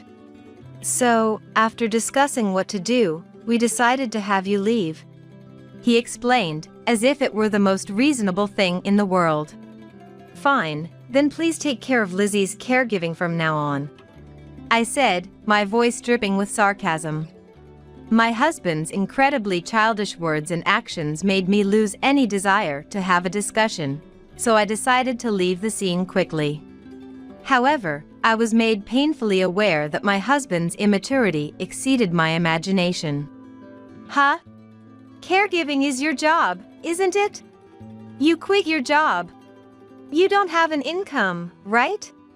I'll give you some money, so keep taking care of that demented old hag. I'll pay extra, so take care of the housework too. He demanded, his tone dismissive. Hearing my husband's words, I felt like his mistress's smirk grew stronger. Seeing her expression, I kind of understood why she didn't get angry when my husband called her his mistress. What's your name? I asked, turning to the woman. It's Kendall, why? She replied, her tone almost bored. Kendall, I'm sorry to ask, but what's your job? I inquired, trying to keep my composure. I'm a part-timer, why? She said, her expression guarded. Will you continue working after marrying my husband? I pressed, needing to know. I've been told I can just become a housewife, so I'm planning to quit, why? She responded, her tone defensive. It seemed my hunch was correct. My husband was trying to make me take care of Lizzie and do the housework even after our divorce. He said he would pay me, but he probably only intended to give me a small allowance. If I were to take care of the house, what would his mistress do as a housewife? He probably told her she wouldn't have to do anything. His mistress could live comfortably, so she must have decided to marry my husband. Even if I left the house, with my husband's family home, she could raise her child with peace of mind and rely on my husband's money. That must have been good enough for her. My husband probably thought that having a young wife and a cute child would be enough. However, the life they envisioned in this house would never come to pass. If you expect me to come to this house, does that mean you two will be living here? That's not going to work, because this house is going to be gone soon. What are you talking about? This house is going to disappear? That's right. Lizzie is planning to sell this house and use the money to enter a nursing home. I explained, my voice calm and steady. Sell the house? Isn't that what that demented old hag was trying to do when she contacted the real estate agent on her own? I thought we talked to the real estate agent and had the contract nullified. Don't tell me she tried to proceed with the contract again after that?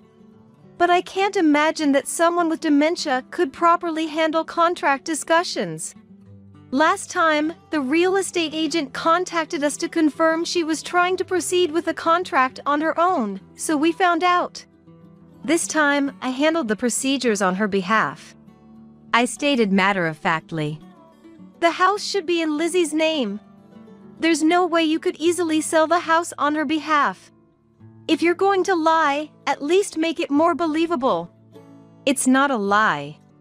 I've become Lizzie's legal guardian. So, I've gained the authority to manage her assets on her behalf. I can sell real estate, sign contracts for nursing care services, and even discuss the division of inheritance. I explained, watching the realization dawn on his face. So, that means you can do anything on Lizzie's behalf? Not anything, but roughly speaking, yes. I confirmed, nodding my head. Why are you the one handling such important procedures? If someone is going to become her legal whatever, it should be me, her son. Remember about 6 months ago, when Lizzie contacted the real estate agent on her own? I tried to consult with you to prevent the same thing from happening again. But you said you'd pass on such troublesome discussions and that Lizzie was my responsibility, dumping it all on me. So, I proceeded with the procedures. I reminded him, my voice tinged with frustration. Realizing that I was in a position to sell the house on Lizzie's behalf, my husband seemed quite flustered. It was only natural, given that he had just found out the house he planned to live in with his mistress would soon disappear. In an attempt to protect the house he intended to live in, my husband appeared to be considering his words for a counterattack against me. Sweat beaded on his forehead. No matter how much he racked his brain, there was no way he could retaliate against me, but after a while, my husband's expression suddenly changed. Let's hear what he came up with. You sold this house to create money for Lizzie to enter a nursing home, right? Is that Lizzie's intention? Lizzie has dementia. I can't believe she's capable of expressing such intentions. Isn't this just you using the rights of being her legal whatever because you don't want to take care of Lizzie? You're planning to put Lizzie in a nursing home for your own sake. What a terrible person you are. Pei accused, his eyes narrowing with suspicion. I thought my husband had noticed something important. However, the conclusion he reached was worth 0 points. Lizzie sometimes talks about past memories as if they were current memories, right? You wouldn't know because you've been avoiding Lizzie, but there have been times when she's reverted back to the Lizzie from before we started living together. During those times, Lizzie told me various things. Remember how she opposed living together and had a cold attitude towards us after your father passed away?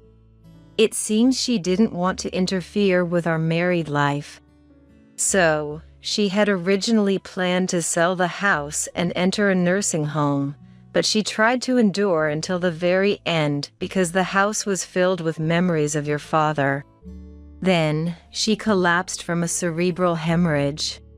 So, when she contacted the real estate agent on her own before, her memories from that time probably resurfaced, and she thought she had to contact the real estate agent. So, I'm respecting Lizzie's past intentions and selling the house on her behalf, making preparations for her to enter a nursing home. I clarified, my voice firm and resolute. Why didn't you tell me about selling the house and putting Lizzie in a nursing home? Pei demanded, his voice rising with anger. Didn't you say Lizzie was my responsibility and dump everything on me? So, I thought it would be fine to tell you once all the preparations were finalized. But when push came to shove, you left the house for a whole month and were unreachable. What else could I do? I countered, my patience wearing thin. Understanding that he wouldn't be able to live the life he had imagined with his mistress, my husband's shoulders slumped in defeat. However, it seemed he hadn't lost hope for the future yet. Well, if Lizzie enters a nursing home, that means we won't have to take care of her. And even if I have to pay alimony, I can still divorce you. Then I can marry Kendall.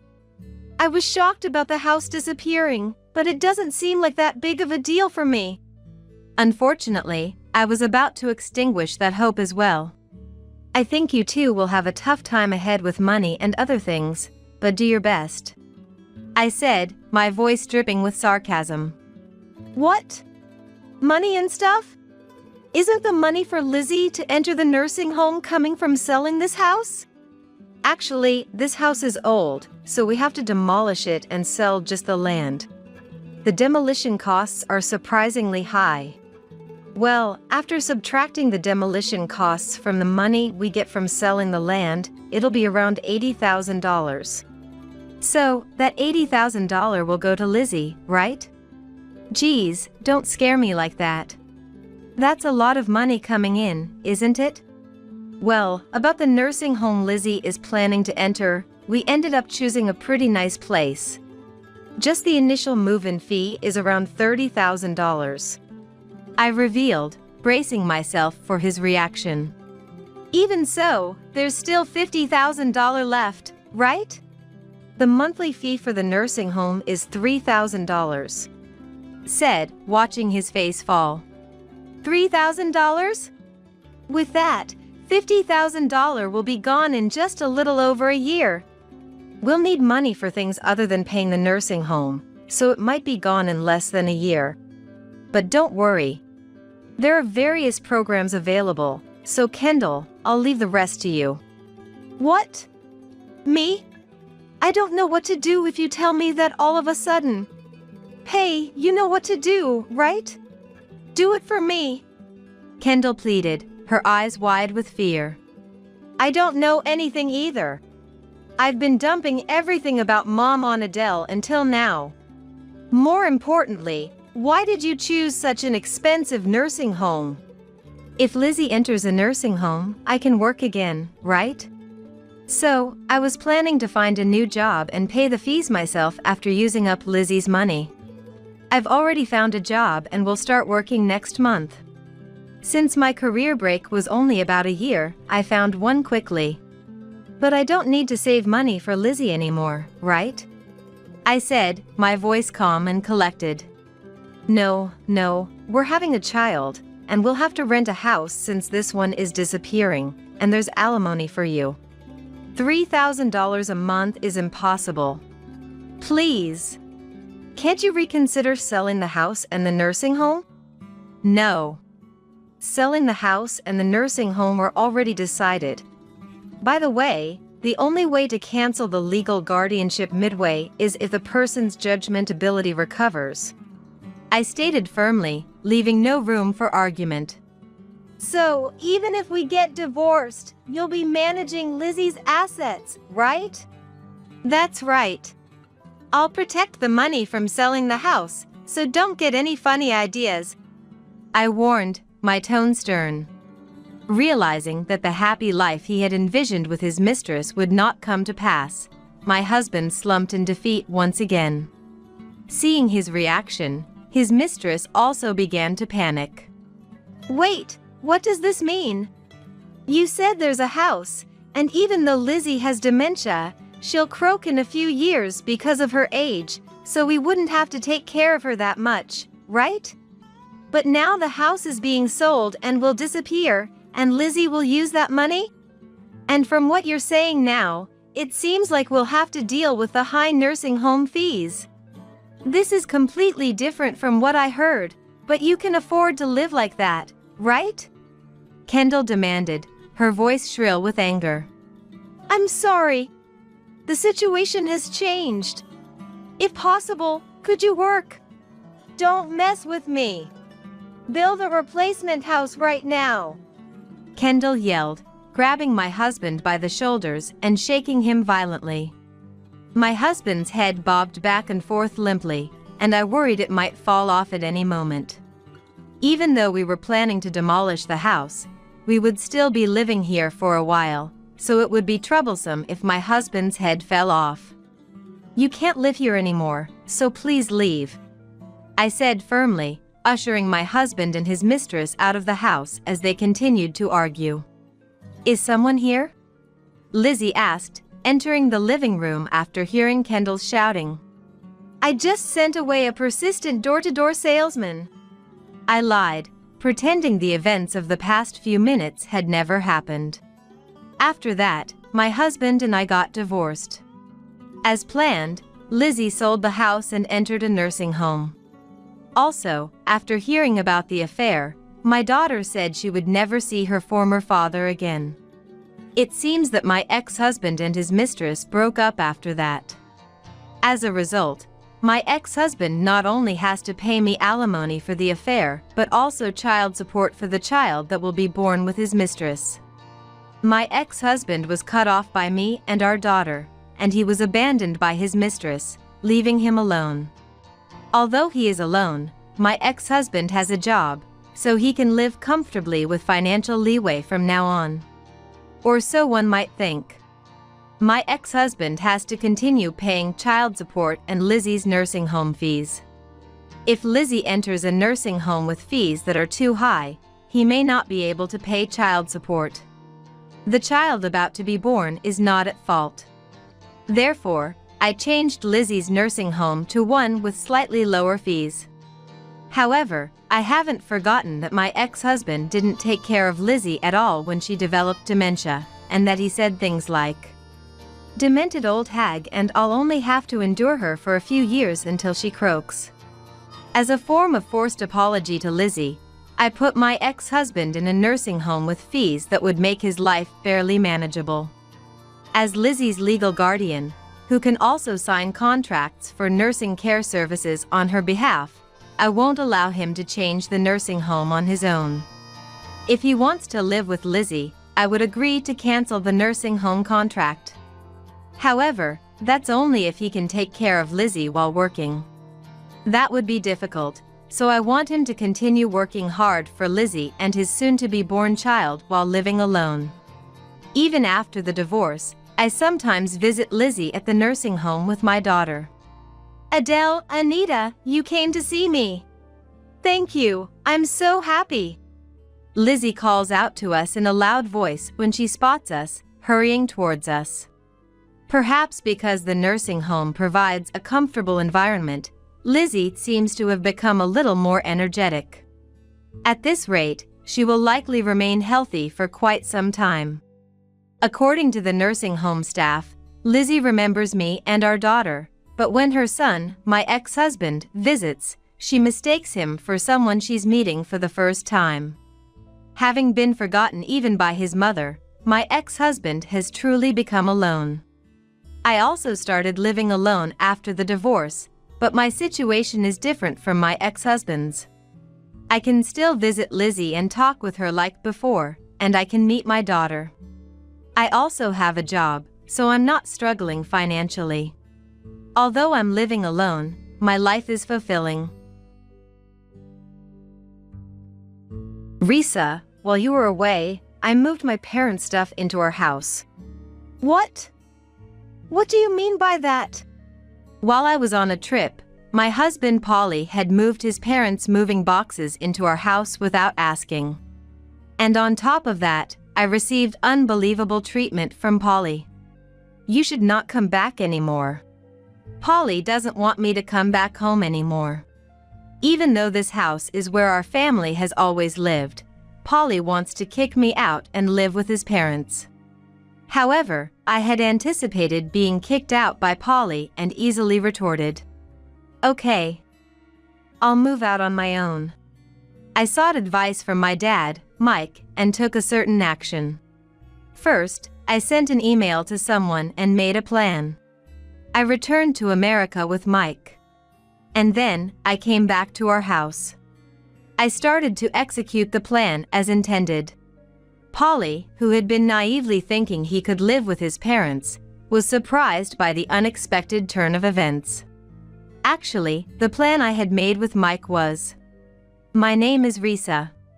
I am a 45-year-old dietitian working in a hospital. Originally, I was supposed to follow in Mike's footsteps, but inheriting my mom's love for cooking, I became a dietitian. However, my beloved mom passed away before I graduated from college. After that, Mike started working in France, so we sold the house I was born and raised in, and I started living alone in an apartment. Being plain-looking since childhood, I've always been inconspicuous wherever I go. Moreover, attending girls' schools from middle school to university, I had no encounters with men, and I had never had a boyfriend. However, I was fortunate to meet good people wherever I went, and after graduating from college, I got married. At that friend's wedding, I met my current husband, Polly, who was 3 years older than me and a friend of the groom. He seemed like the type who would be popular with the ladies. Luckily, or perhaps coincidentally, he had just broken up with his girlfriend. His ex-girlfriend was a nurse, and it seems they broke up due to misaligned schedules and night shifts. When I mentioned that I was a dietitian with early mornings and few holidays, he was very pleased. However, at that time, I was busy studying for the national exam for registered dietitians, so I was busy on weekends. Even so, he was kind enough to send me messages, saying, "I miss not being able to see you, but good luck with your studies." Feeling a sense of destiny with him, I thought I'd like to marry him if I passed. And on the day of the exam results, he invited me out to celebrate my passing that night. Congratulations on passing. This is how I feel, would you accept it? What he handed me was an engagement ring. He proposed to me right then and there. Overjoyed as if my passing was his own, I tearfully said yes right away. And so, our married life began. At first, we thought about living in an apartment, but with Mike's help, we bought our own home. I was looking forward to a happy life from now on, but after getting married, I started to feel a sense of discomfort around Polly. Thinking it was because I had no experience with men, I assumed it would be okay once I got used to it. However, one day, when Polly was looking at my pay stub, he made a comment that made me do a double take. "What's this?" I thought dietitians, being professionals, would earn more. I'm disappointed. What? Well, I just started working, and we're both working, so an income of around $200,000 should be fine, right? I retorted, feeling somewhat offended. It's not like I got married to be supported by my husband, but being told my salary was low didn't feel good. Yet, Polly went on to insult my earnings further. I've been totally deceived. If I knew the income was this low, I would have asked before getting married. A nurse would have earned more. Polly must have been talking about his ex-girlfriend. It's one thing to complain about my earnings, but comparing me to his ex-girlfriend is unforgivable. Indeed, nurses receive night shift allowances and holiday pay. In comparison, my salary is lower because I have fewer early mornings and holiday shifts. However, I have my own side of the story to tell. I happened to see Polly's pay stub the other day, and it turns out he earns even less than I do. Yet, I thought we wouldn't struggle with our combined incomes, so I didn't say anything. I tried to gently break it to Polly, not wanting to hurt his pride. "Well, it seems like you have it tough too, so I guess you were hoping for a bit more from my salary. Sorry for not meeting your expectations." That's right. I work for a small company, and my salary is really low, so I wanted to marry a professional woman to achieve financial stability. I only meant to cheer him up with what I didn't even believe myself, but I never thought Polly would take it seriously. Before we got married, he was happy that my work hours were regular, but after we got married, He complained about my low income as if he had changed his stance. What kind of world does a man live in where he expects his wife's income to be higher than his? I was just dumbfounded by Polly's unreliable behavior. As soon as he knew about my income, Polly started looking down on me. Yet, he wouldn't hesitate to buy whatever he wanted without restraint. Even when I asked him to be a bit more frugal, he wouldn't listen at all. I've been spoiled by my parents since I was a kid, buying me whatever I wanted, so I can't change my attitude towards money that easily. I couldn't say anything back to such a spoiled statement from Polly. It's no excuse to say that he was spoiled by his parents when he was a child at his age. The following year after we got married, we were blessed with a boy. I hoped that becoming a parent would change Polly, but his habit of spending recklessly didn't improve, even during childcare. It was always the same with him spending his entire salary. If it wasn't enough, he'd sneak money from my wallet without me noticing. While I was struggling to manage work and budgeting while raising our son, Cedric, Polly hardly contributed to childcare. As time passed, struggling through these tough days, Cedric is now preparing for his college entrance exams this year. Thanks to my careful budgeting, it looks like we can afford to send him to college.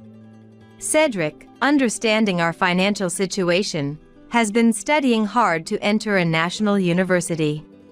Yet, Polly came up with a ridiculous idea.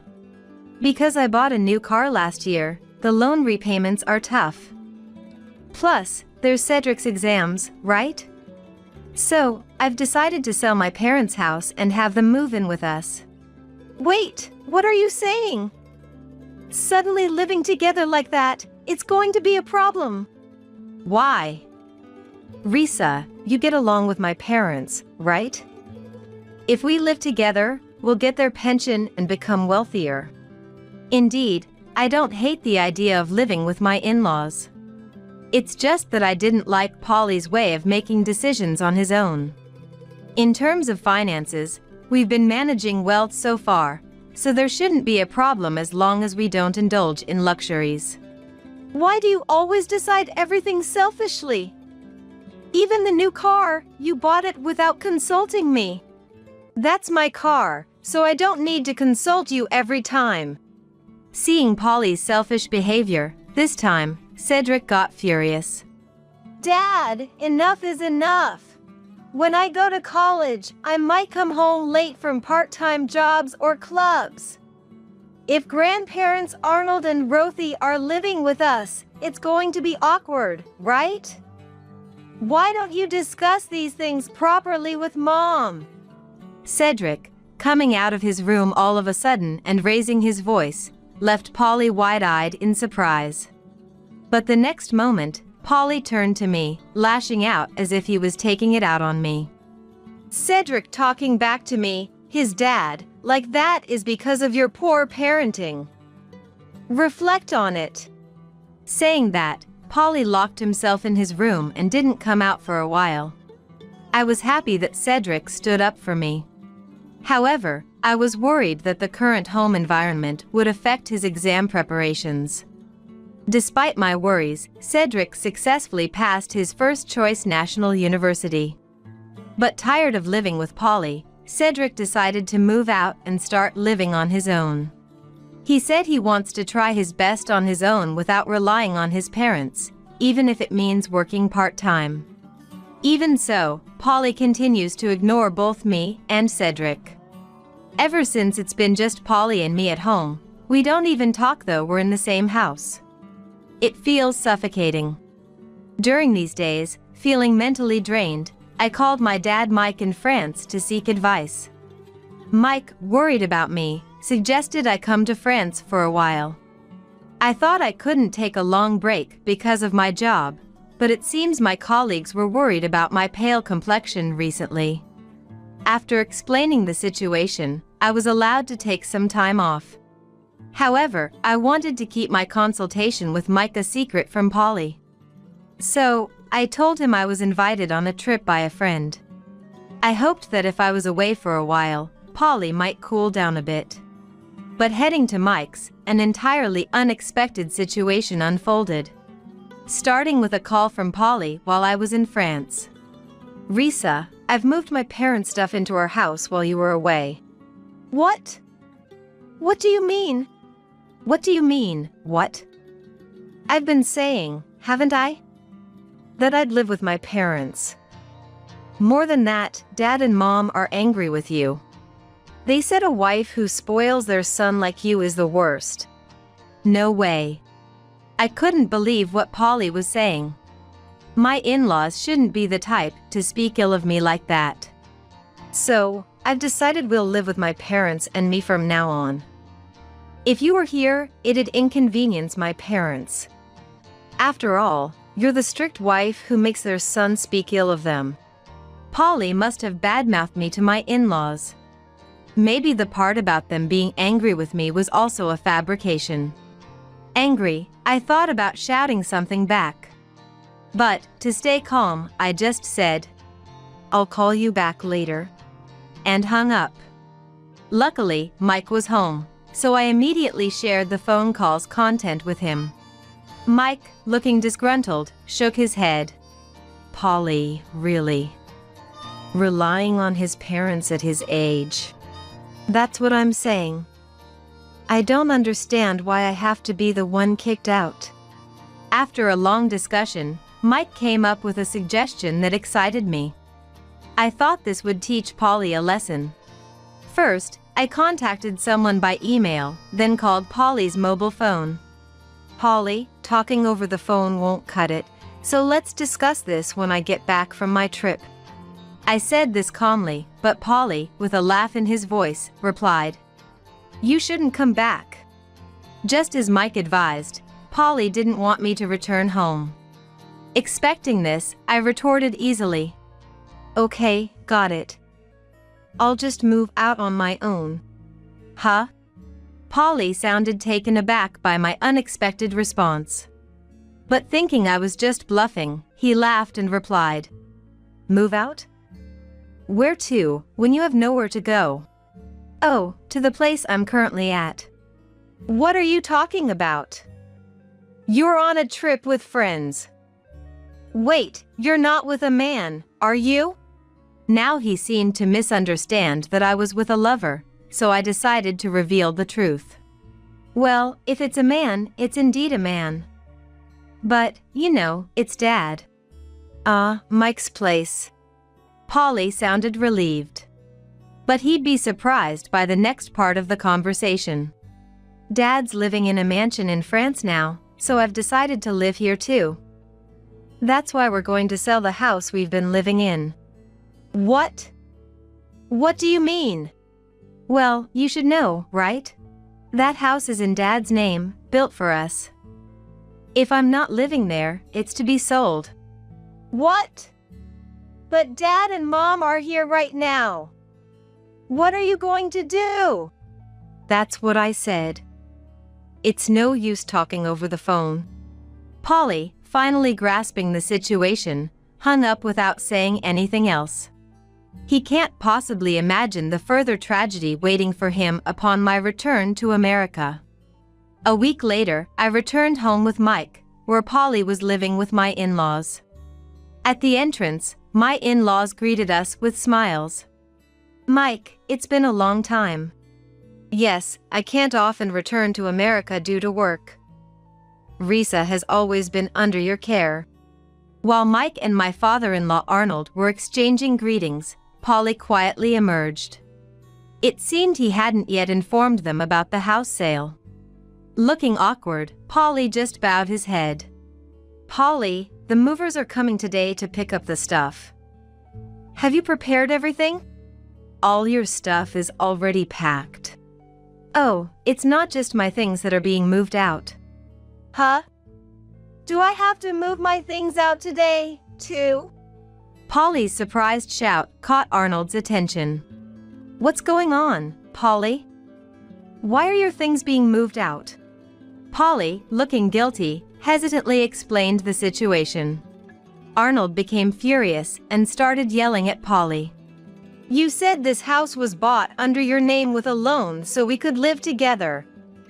Making your parents ashamed, unforgivable.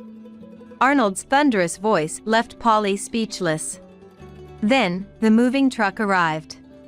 After my things were moved out, my mother-in-law Rothy came out to direct the movers. Thank you for your hard work.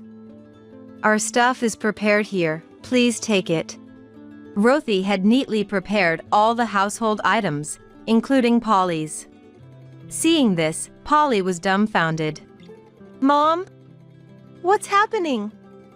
Why are you packing Dad's stuff too? Where are you planning to take it? Watching Polly panic and question Rothy, we all burst into laughter. You've been completely fooled. What? What's going on? Why is everyone laughing all of a sudden? Indeed, this was all a plan to trick Polly, discussed in advance by everyone here. The first person I contacted by email from France was Rothy. Rothy had been worried about my tired appearance for some time. After repeatedly asking why, I ended up telling Rothy everything about Polly. Rothy was shocked, especially at the part where Polly blamed his extravagant habits on his parents spoiling him. Rothy tearfully apologized for her parenting in front of me, which made me feel guilty. But Polly's wasteful spending wasn't Rothy's fault. As I comforted Rothy, our bond deepened. For me, without a mom, Rothy became someone I could consult about anything. Mike was aware of my close relationship with Rothy. Thus, he suggested involving the in-laws in our plan. Rothy, without letting Polly know, had been looking for a new place for them to live with Arnold. Arnold's scolding of Polly was all an act. I nearly burst out laughing at their convincing performance. Rothy, thank you for arranging the movers for me as well. Now, I can move to the house Dad built in France. I'm sorry, Risa. My son has caused you so much trouble. Rothy, we agreed not to say that, didn't we? Rothy and I laughed together. Polly, unaware of how close I was with his parents, looked surprised. Mom, where are we moving to? We've already sold our family home. We've already arranged a new place for us. Polly seemed relieved at Rothy's words. But that relief would soon be short-lived. So, it was like that. I worried for nothing. Then I'll just go there too, right? What are you talking about? That's a senior living apartment for Arnold to live in with someone else. Polly, you're not a child anymore. Find your own place to live. As soon as Rothy said this, Polly's face turned pale. That's impossible. I don't even have the money for moving, let alone find a new place. Indeed, Polly had squandered his salary on hobbies and entertainment, leaving him with no savings. No matter how he struggled now, it was his own responsibility.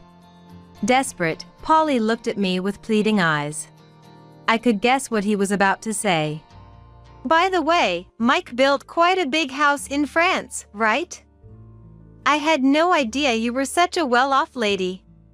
Listen, I'll do anything you say from now on, so could you take me with you to that house? Suddenly speaking in a sweet tone, he was indeed trying to rely on me. I had no intention of indulging such naive thoughts and firmly stated my position.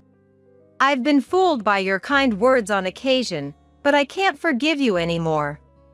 You've barely contributed to our living expenses and have just been playing around. I don't want to be your wife anymore. I've already discussed this with Cedric on the phone yesterday, and we've decided to get a divorce. Cedric agrees it's for the best.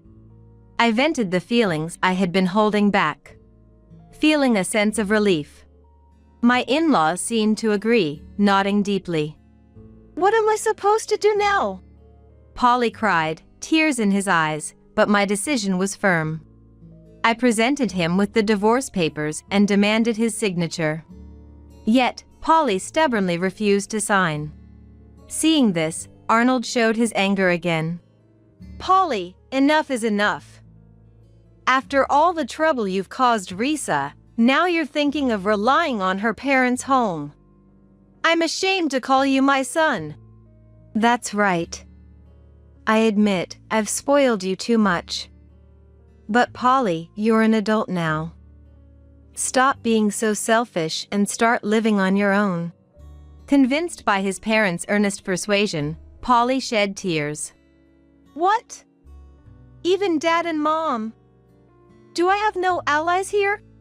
Muttering so, Polly signed the divorce papers. He then arranged to store his belongings in a storage unit and left the house alone. Betrayed by the parents he thought were on his side, he was visibly shocked. However, the in-laws had decided to cut ties with Polly. Not just them. I also promised never to let Polly see Cedric again. This was a strong request from Cedric. He had always resented Polly for never acting like a father. With the divorce as an opportunity, Cedric wanted to sever ties with Polly. I thought it was for the best for Cedric. Rejected by his parents and disowned by his son, Polly must have lost the will to live. Having lost everything, Polly spent some time living in monthly rental hotels and internet cafes. But once he received his salary, he managed to move into an apartment where he could live alone. During the divorce, I gave Polly a small amount of money as part of our shared assets. It was practically nothing, but I wanted to avoid any future claims for money, given my financial situation. In essence, it was severance pay. However, once Polly had a bit of financial leeway, he started getting into partying. Why do I know this? Because Polly contacted me, saying, I'll find a woman with a good income and make you regret leaving me.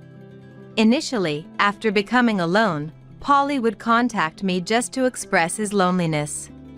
But once he had money, his attitude became arrogant again. After some time, the communications from Polly suddenly stopped. I wondered if he had found a new girlfriend, but it turned out the situation was far more serious. According to the former in-laws, Polly had fallen for a nurse he met at a party. Despite not being reciprocated, Polly persistently pursued her. At worst, he even showed up at her apartment. As a result of his relentless stalking, he was reported and arrested in the act. The former in-laws, having intended to sever parental ties, were troubled by their son's scandal, feeling deeply sorry for them.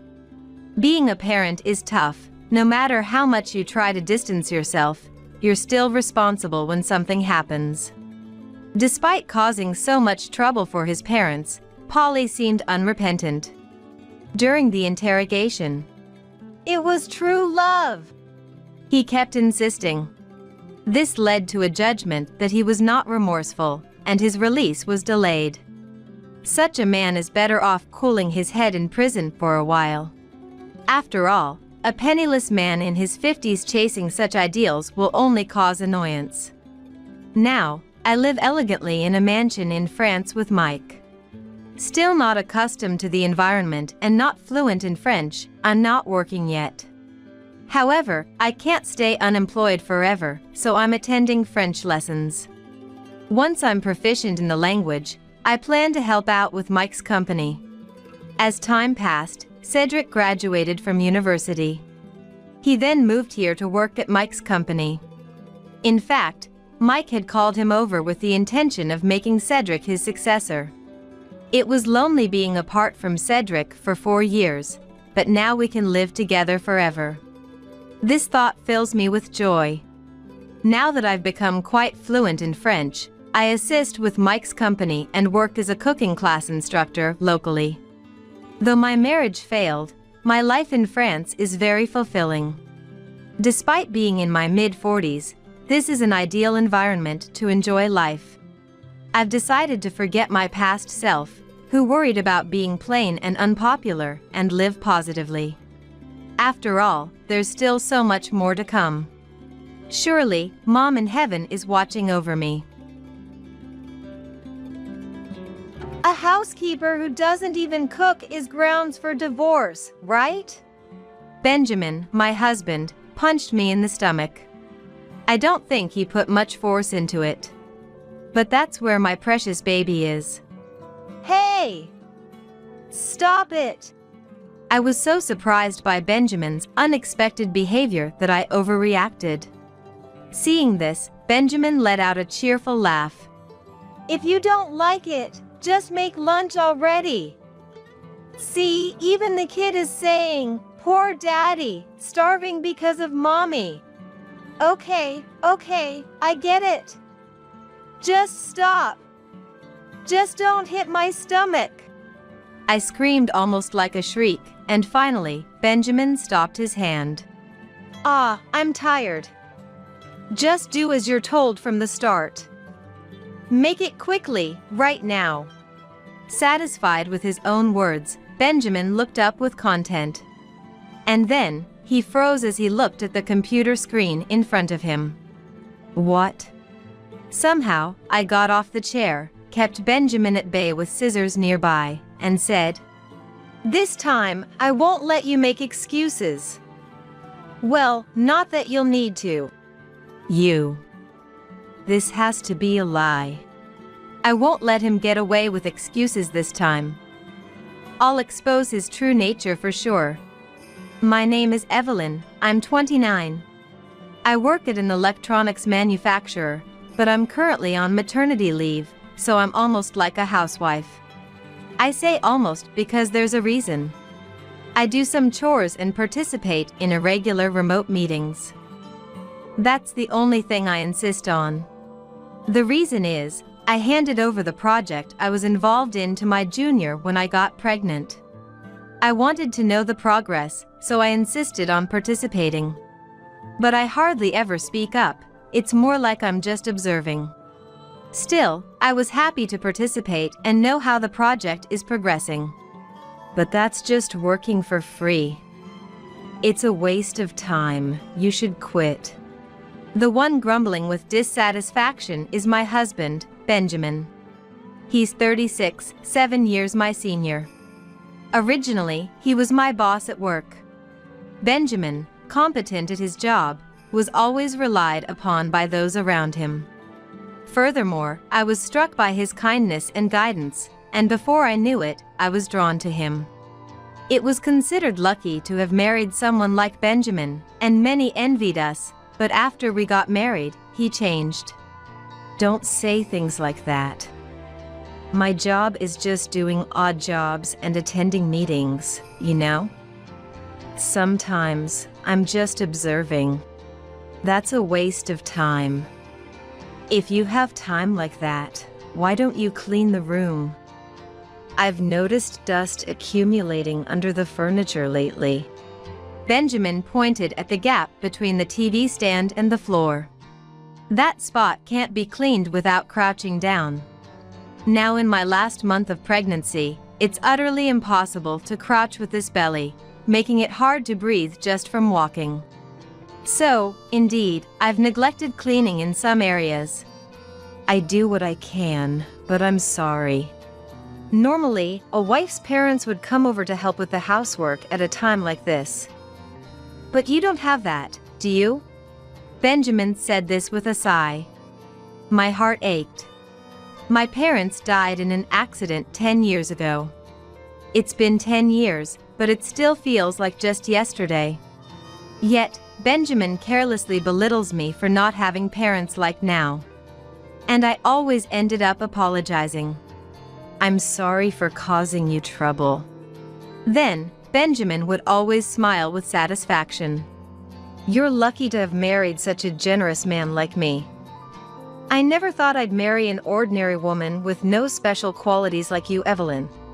This is how Benjamin satisfies his ego.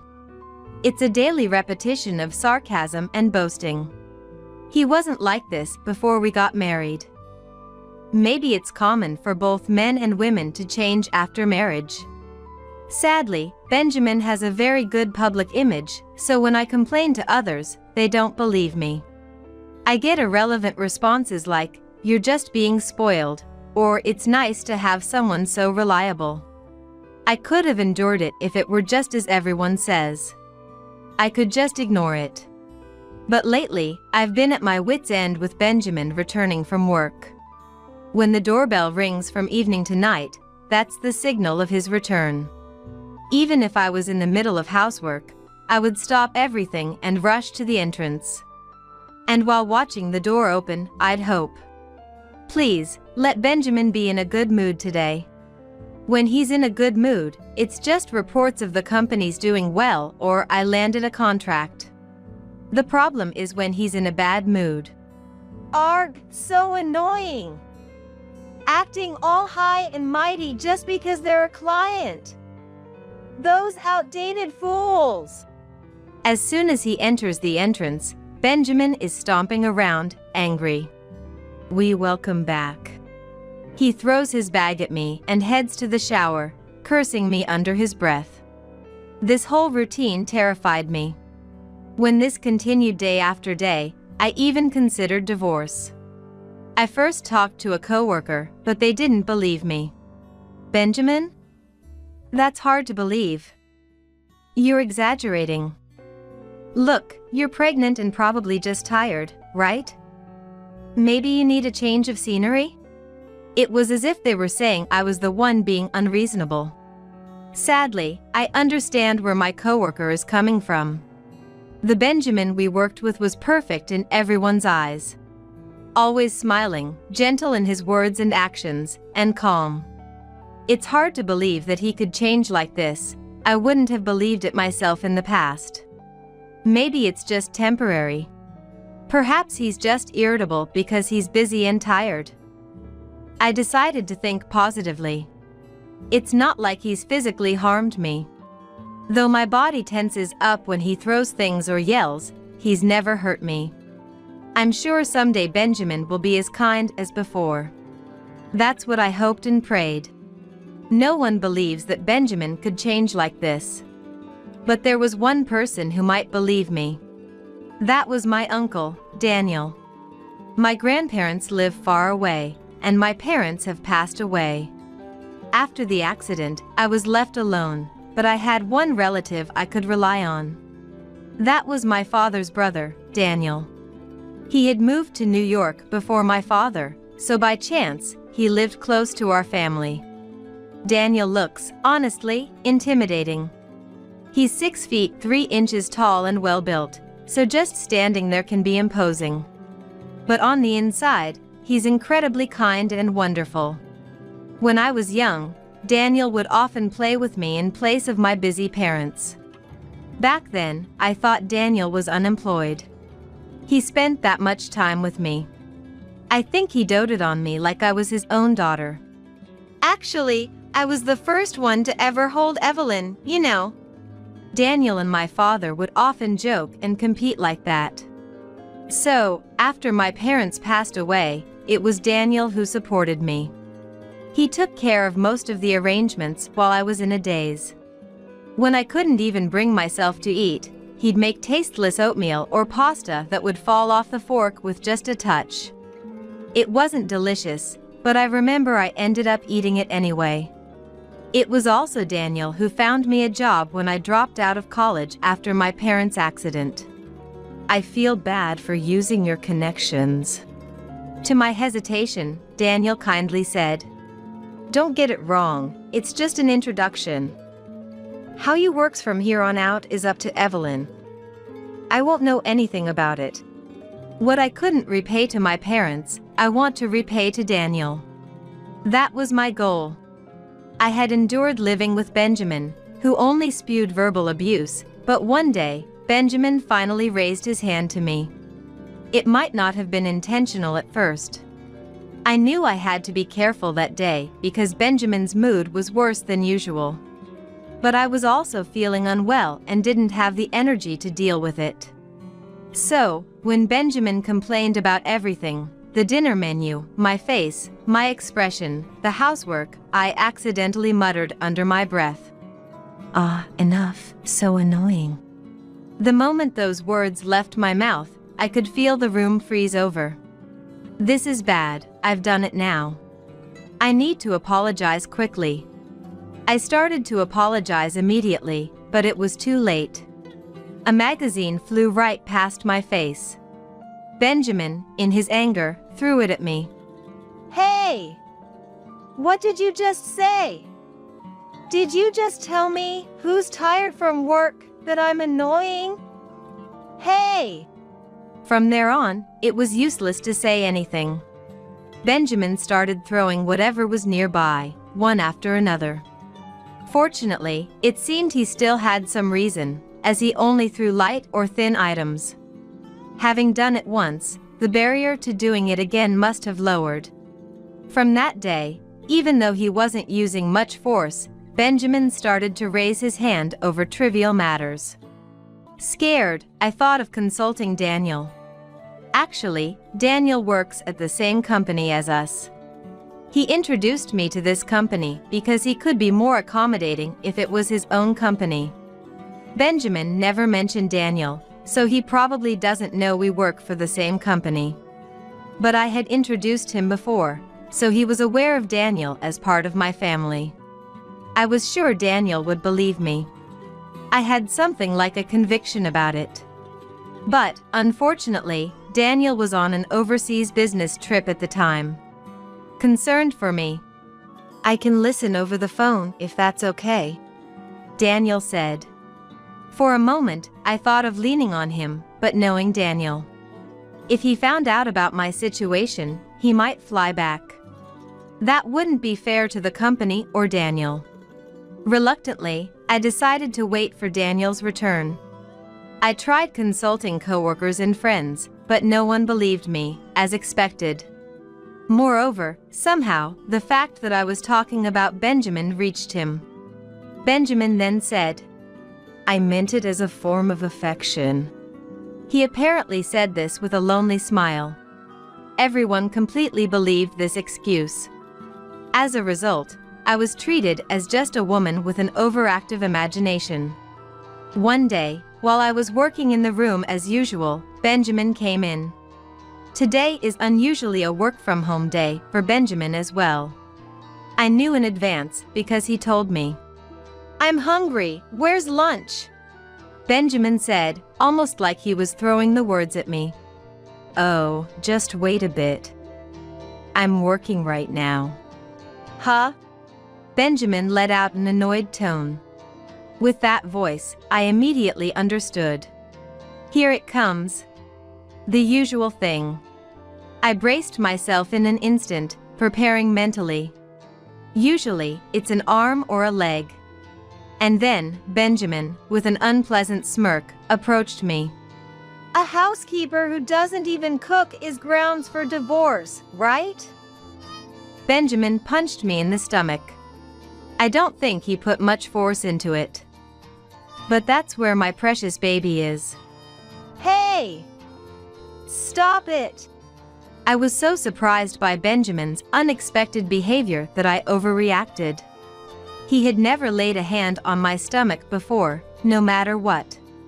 I curled up in the chair, trying to protect my belly with my arms, encircling it. Tears welled up in my eyes from fear and anxiety. Seeing this, Benjamin let out a cheerful laugh. "If you don't like it, just make lunch already. See, even the kid is saying, 'Poor daddy, starving because of mommy.' Ouch! Please! Please, stop!" How can he do such terrible things? I'm his wife, and the child in this belly is his. I couldn't understand at all.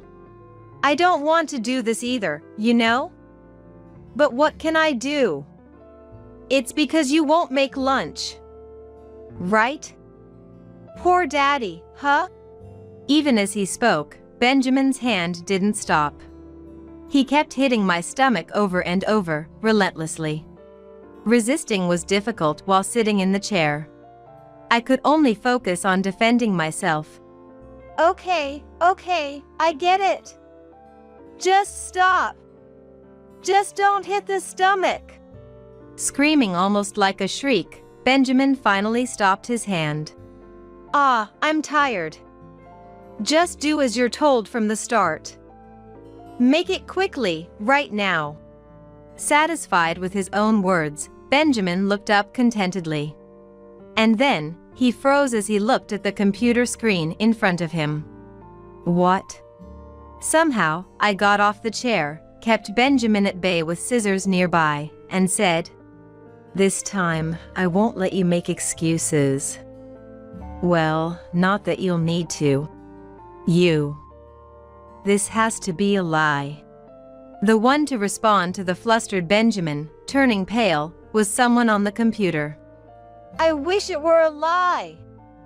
I never thought you could be such a despicable person. The one holding his head on the screen was the manager. Other employees were also looking at this with faces of disbelief. No, that's not true. I didn't hear anything.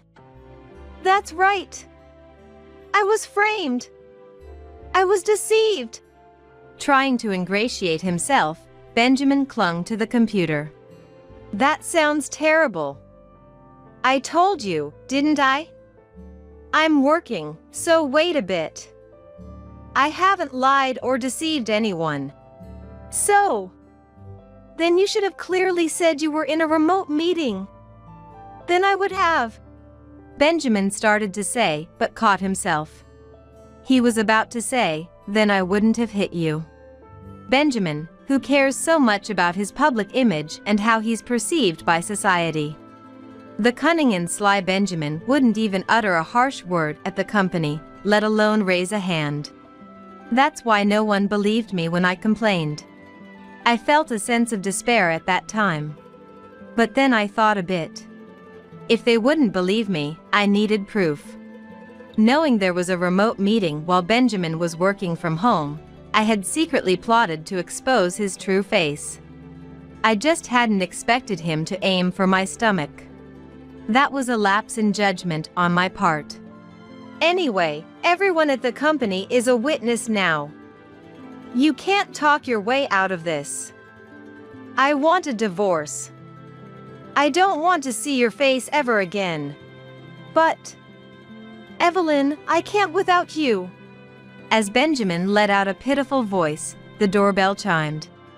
Trying to head there, Benjamin blocked my way, trying to stop me. Wait! We're in the middle of talking. Is it okay to raise your voice like that?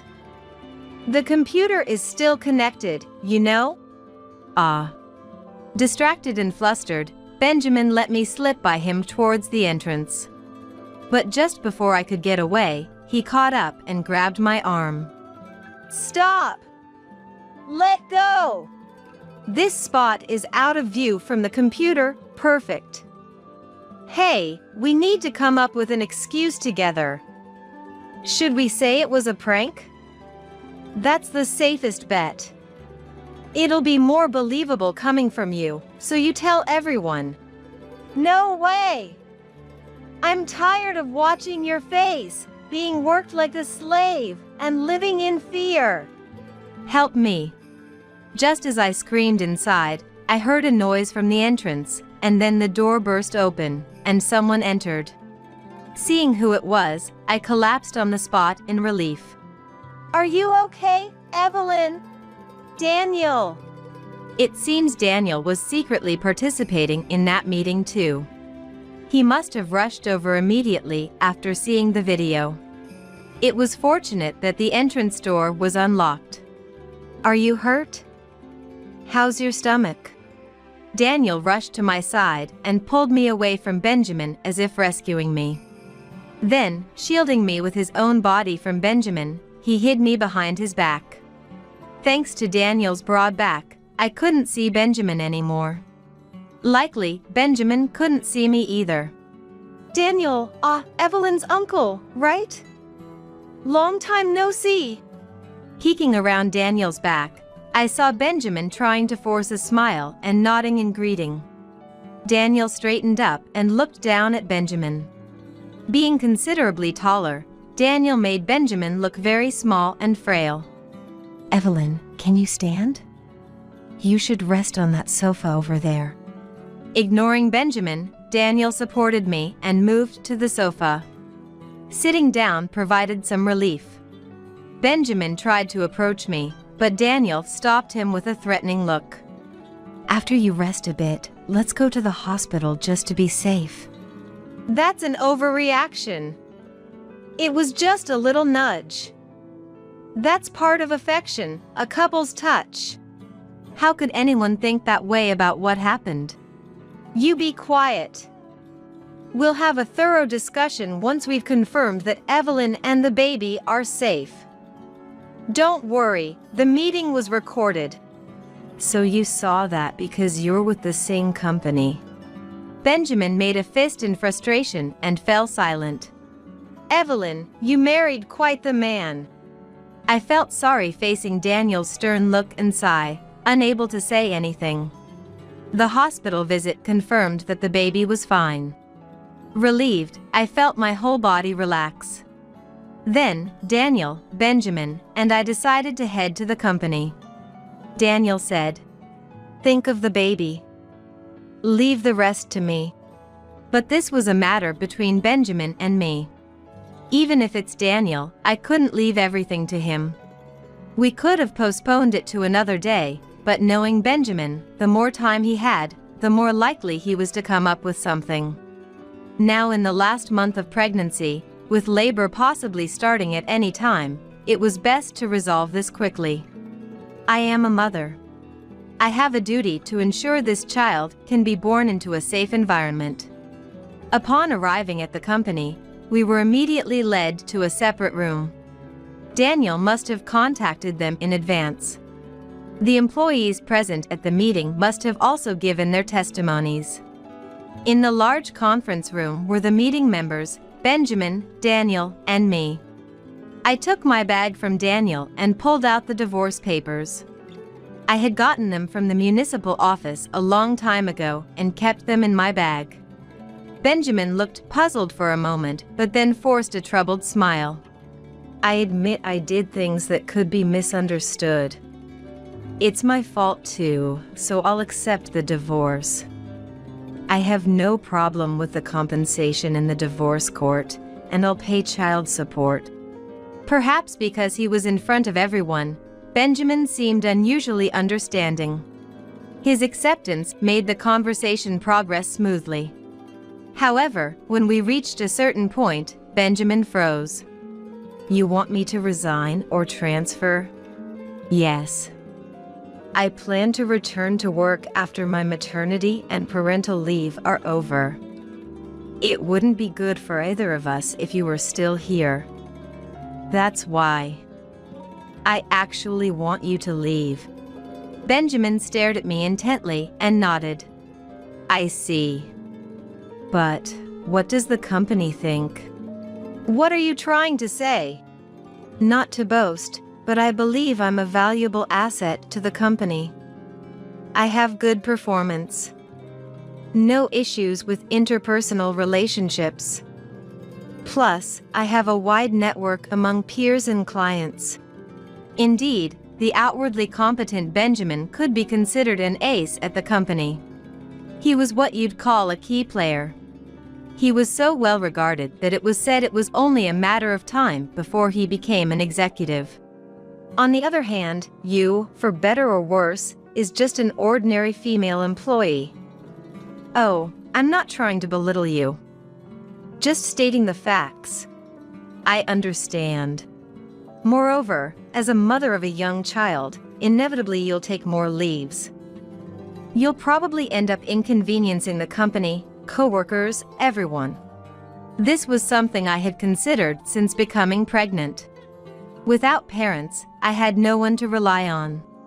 In any situation, I had to manage on my own. While it's an unavoidable circumstance, to the company, I might be seen as a troublesome employee.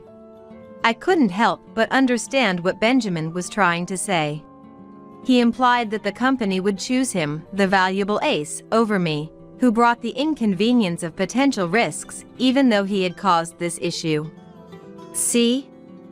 So the best thing is to forget all this and get along again. That's the best for the baby too. No, I can't do that. What? Benjamin looked utterly astounded. Just endure and accept it again? That's ridiculous. Nothing would change. Do you expect me to endure endless days of sarcasm, living like I'm in hell? At my words, employees whispered among themselves, looking puzzledly at Benjamin.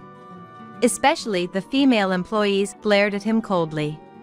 Well, sure, we had our disagreements as a couple. But it goes both ways. That's both ways? The balance is off. I was always the one being hurt. Benjamin seemed unable to hide his agitation against my counterattack. You're like a completely different person. What happened to you, Evelyn? That's right. I've been enduring until now. I had hoped that maybe you would change someday. But I never thought you'd lay a hand on our child. The onlookers' gazes sharpened even more. Benjamin forced an awkward smile, his forehead beading with sweat. Evelyn, that's because... Getting back to the point, shall we leave it to the company to decide who should leave? Oh, yeah. Perhaps convinced he would be chosen. Then, I'll go ahead and submit these divorce papers now. From this moment, you and I are strangers. Wait, Evelyn, I mean... Goodbye. I wanted to get away from him as quickly as possible. With Daniel by my side, I submitted the divorce papers. Despite Benjamin's strange confidence, it was certain he would be the one to leave. Although it felt slightly underhanded, Daniel is, after all, the CEO of our company. With the CEO on my side, the outcome was clear. It does feel a bit unfair, though. Muttering this, Daniel furrowed his brows sternly. What's wrong with that? The fault lies with that man. To think he doesn't even remember the face of his own company's CEO, and yet dares to call himself a valuable asset. The nerve! I vented a little to Daniel. Daniel was red in the face with anger. Thanks to our talk, I felt much lighter. So, on the drive back from the city hall, we talked eagerly about the arrival of my child. I had no more worries. Now, I could give birth in peace. A few days later, I gave birth safely. It was a beautiful baby girl. Daniel came to the birth as well, shedding tears like he was welcoming his own grandchild. From Benjamin, I want to meet her too. I received a message. Has he forgotten what he did before our child was born? It's too dangerous for you to meet her, I replied, keeping a safe distance. While I'd prefer to cut ties completely, I left WhatsApp open as an escape route to avoid provoking him. He sends updates almost daily. After being fired, he managed to find employment in the same industry. However, due to the nature of the industry, rumors about Benjamin had already spread. Everyone's cold to me, and I can't find a girlfriend, he lamented. According to a coworker, I'll never meet someone as good as Evelyn again. Benjamin reportedly regretted his actions. If that were true, he shouldn't have done what he did. Currently, Daniel and I are discussing names for the child. We're struggling to come up with a good one. Moreover, Daniel was already head over heels. I'm not letting this child get married off, showing an incredible amount of adoration. Though my parents couldn't see their grandchild, I'm glad Daniel is happy. Someday, when my child starts to speak, I want her to call Daniel Grandpa. I'm sure he'll cry, despite his imposing frame. I'm looking forward to it. The older lady is fired. Clean everything up and leave. Carol, the president's daughter who became the head of the design department, said, I've been with this company for 40 years and have designed 90% of our flagship products, but she seems unaware of that.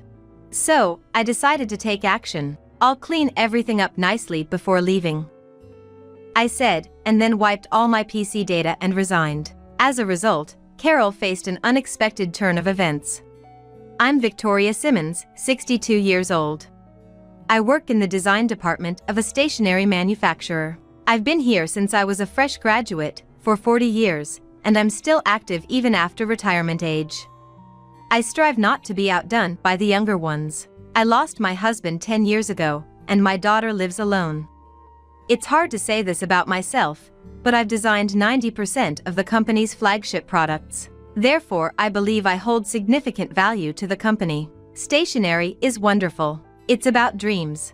Designing for writing, drawing, painting, erasing, measuring, making each task functional and enjoyable. These designs cater to everyone, from school children to professionals. How long I can continue, no one knows. But since I love my job, I joke with the younger employees that I'll keep going until I can no longer stand. One morning, the President Kennedy, who I joined the company with, showed up at a meeting. It had been a while since he attended. He brought a woman with him. "Good morning, everyone. It's been half a year since I last saw all of you, hasn't it? Victoria, you're looking well." Kennedy and I joined the company in the same year. He used to be in sales, and we often talked at internal product presentations. Unlike the typical arrogant son of a president, he's sincere and humble. It's been 10 years since he took over from the previous president. Today, I've brought the replacement for the department head who recently left. Kennedy encouraged the woman beside him to greet everyone. She stepped forward and greeted. "Hello, I'm Carol Kennedy. I look forward to dedicating myself to the future growth of our company. Please, let's work well together." Everyone in the department was surprised. No one had expected the president's daughter to be appointed as the head of the department. As you all may know, our company is planning to expand overseas starting this year. We sent Carol to study abroad for a long time for this reason. She will help us create designs that are globally competitive. Let's all unite in this effort. After saying so, Kennedy left in good spirits. Wilson, one of the colleagues, approached me. "Victoria, what do you think about her? Carol, I mean. I've known Carol since she was a child. We've never spoken, but the president used to bring her to company recreation events. Haven't seen her in a long time, but she's grown into a fine young lady. I think the president wants to make use of her international experience. But whether she understands the design industry is another question. So, we'll see how she does, huh?" I could sense a hint of disdain for Carol in Wilson's expression. "Wilson, we just need to focus on our responsibilities." "Yes, you're right. I'm sorry." However, as it turned out later, Wilson's intuition was spot on. A month had passed since Carol took charge. We continued as usual, brainstorming new ideas for stationery and designing in front of our computers. "Everyone, I have something to say. Is that okay?" Carol said so and walked to the center of the room. She then started speaking. "We will start developing products for the international market next month, starting with UK. If things go well, we will establish a base in London and then expand to hub offices in various locations." Wilson's eyes widened. "So, as a start, we will develop new products. The ideas and designs will be decided through an internal competition. The strategy was to sell some of our existing products while simultaneously developing new ones. The release of the new products, both domestically and internationally. It was set for 6 months later. I had a question. "Carol, is there a specific concept for the product development?" Her face, which had been amiable until then, hardened. "The fact that I didn't mention a concept means it's the same as before. Simmons, you're our most veteran employee, right? I didn't expect such a basic question from someone like you." I was taken aback by her unexpected response. If I had to say, I don't want anything outdated. With a composed face, Carol finished speaking and returned to her desk. The internal competition was held weekly. I thought, wouldn't it be wonderful if, like Hollywood movies, American origin stationery could become popular worldwide? I kept searching for new product ideas. What's different from my younger days is that the number of ideas that come to mind decreases with age. However, the quality of each idea has certainly improved. So, I wasn't worried even if I didn't come up with ideas every week. But Carol seemed not to tolerate that. In this past month, everyone has worked hard. We've had over 200 ideas, with Wilson contributing 20%. It's not just about quantity, especially since we don't know what the market expects. We need as many ideas as possible. She was clearly speaking with me in mind. Unfazed, I gave Wilson, who was modestly giving a thumbs up, a secret wink. Well, it can't be helped if nothing comes up. But, as professionals, is it acceptable? Only 5 ideas in a month might indicate you've run out of ideas after being in the business for so long. I don't understand that world, but it doesn't seem like you're trying. She looked straight at me, without averting her eyes even once. After the meeting, Wilson came to me. Thanks to you, Victoria. Your way of expanding associations was amazing. Ideas just keep coming. But Carol is too blatant. It's really annoying. It's okay. It's true that not many ideas are coming out. But, has she seen your ideas? Just talking numbers here. 1 of yours equals 10 of ours. Does she understand that? That's all right. Maybe the British won't like my ideas. The final judgment is by the users. Another month passed. We narrowed down our ideas and designed about 50 specific products from them. None of my ideas were selected, but about 5 of my designs were nominated. Carol seemed displeased by that. Today, a buyer from UK, Mr. Lee, will visit us. He's agreed to take over our agency there. We hope to decide today, but at least we want to narrow it down to about 5. Especially the younger ones, look forward to it. In the afternoon, Lee arrived and headed to the conference room with Carol. They returned after about 3 hours. Congratulations, Wilson. I think it will be one of your 3 designs. Carol spoke to Wilson with a big smile. He looked surprised. Later, I heard that everyone thought one of my designs would be chosen. Thank you. But, are you sure? Shouldn't it be Victoria's? That's fine. Mr. Lee liked it, and so did I. Oh, yes. Thank you very much. Indeed, we can't match the sensibilities of the younger generation.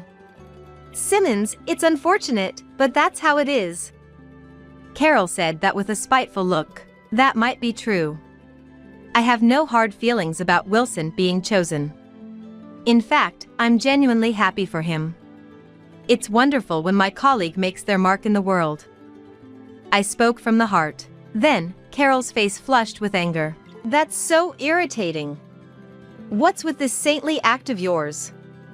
You can only come up with 4 or 5 ideas a month and still act so high and mighty.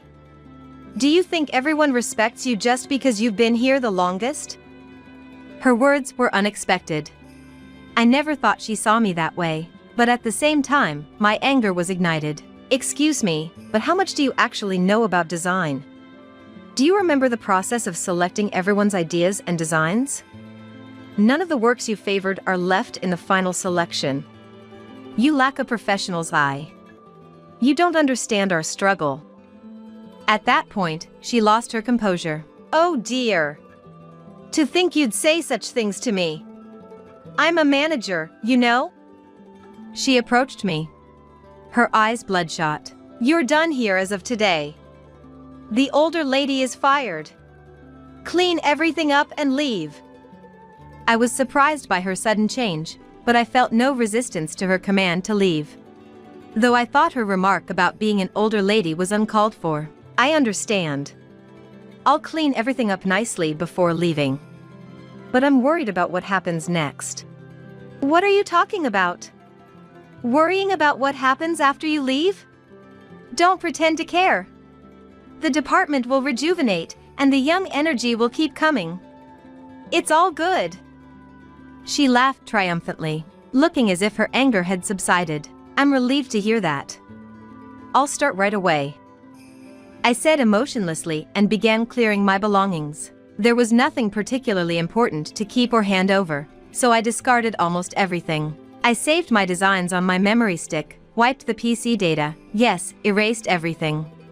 I also cleared the shared memory on the internet. Hey, Simmons, don't forget to submit your resignation. It's the rule. Of course.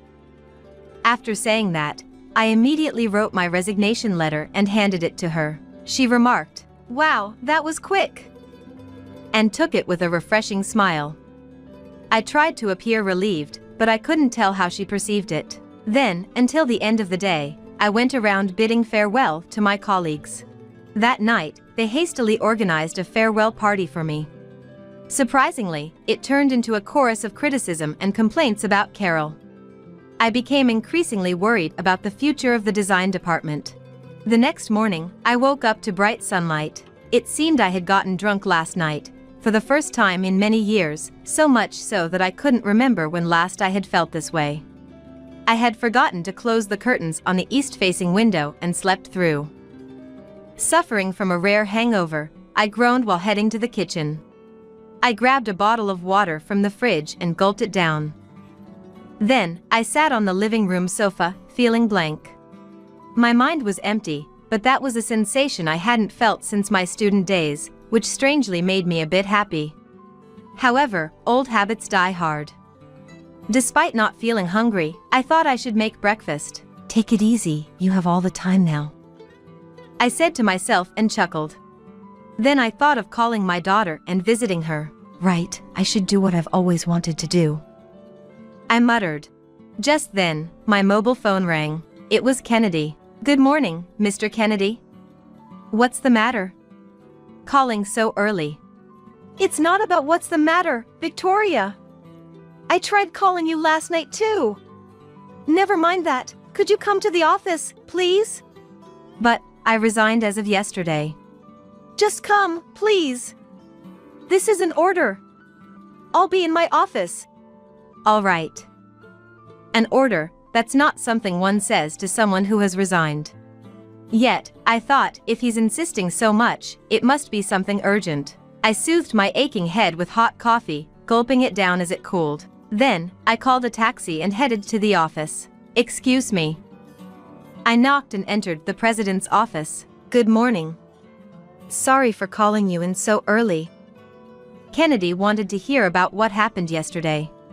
I explained everything, careful not to exaggerate my words or reactions. "I see. I am very sorry about that." He expressed his deep apology. "The mess my foolish daughter made is my responsibility as her father. It seems I made mistakes in raising her. Victoria, would you consider withdrawing your resignation? We started here together, after all. Please." I had harbored no negative feelings towards him, only gratitude for employing me for a long time. But his words caught me off guard. "President Kennedy, it's not fair using our shared past like that." "So, will you?" "All right. I'm counting on you." Morning. Saying that, he entered the design department office. I was told to wait in the hallway until called. The door was left open, so I could hear the conversation inside. "Dad, what are you doing here? Did we have a plan? Do not call me Dad here." His uncharacteristically stern tone seemed to surprise Carol. "I have a question for you, Carol." "What is it?" The two began to speak in a formal tone. "Why did Victoria resign?" "Oh, as per her resignation letter. Personal reasons." "Don't lie." Kennedy glared at Carol as he spoke in a low voice. "It's not a lie. She left because of her age." The surrounding staff were all left speechless. "Don't lie. I've heard everything about what happened."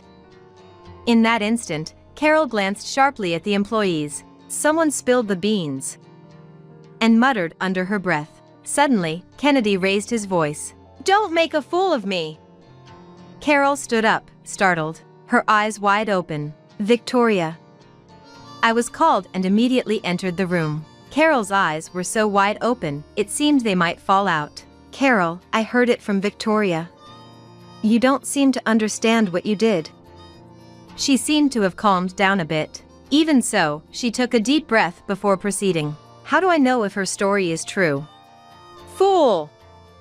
Carol collapsed to the floor. Who do you think you are? Don't underestimate the real world.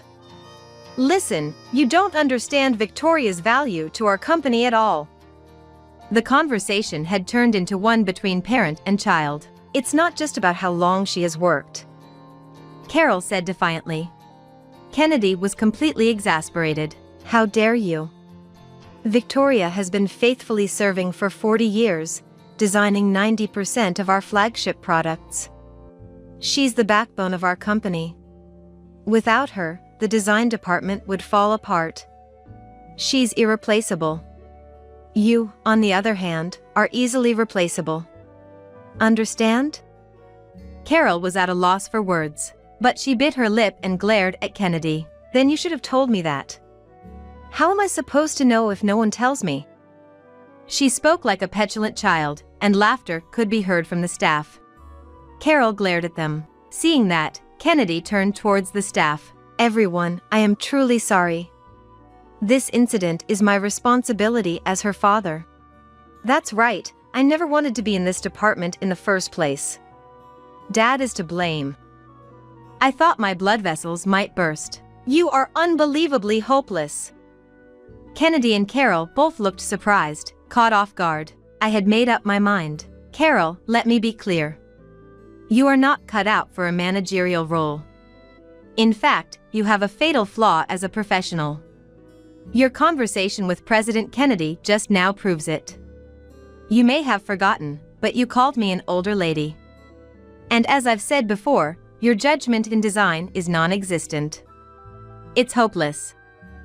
Carol was still in shock. I've changed my mind and decided to come back to work, for the sake of the president and the design department.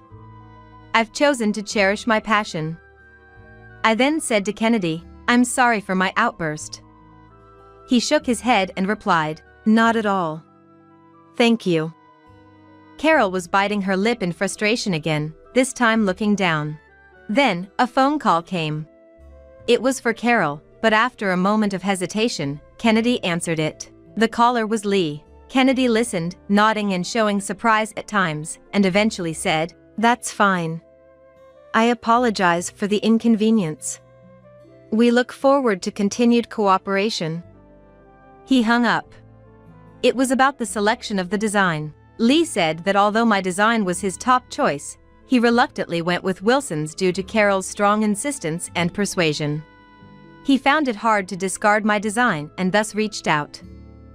It seemed that Carol had come to terms with the situation. She finally seemed to surrender. She dropped like a wilting sunflower. After Lee's call, Kennedy laid out the conditions to Carol in front of the staff. You will decide your own future. If you want to work in our company, start from the new employee training. Otherwise, you'll be assigned to one of our client companies. Greatly humbled, Carol replied in a faint voice, Yes. After the two left, all the staff gathered around me, expressing their joy. Although it was the unfortunate outcome for Wilson, see, I told you. This is for the best. He said with a smile. Indeed, it seemed like things turned out just as he and everyone else had initially felt about Carol. That experience reminded me of how important intuition is for a designer. Subsequently, our market expansion into the UK went well. This time, we targeted teenagers. We found that the sensibilities of American and British teenagers are quite similar. While I don't think it applies to all age groups, it was a revelation. Considering the global use of social media, it's clear that sharing of sensibilities is happening faster than imagined. So, I believe that designs aimed at American consumers could also sell well. At my age, I never thought I'd be doing work with such a worldwide impact. I'm more motivated than ever. Visiting my daughter will have to wait. I guess it'll be another video call tonight.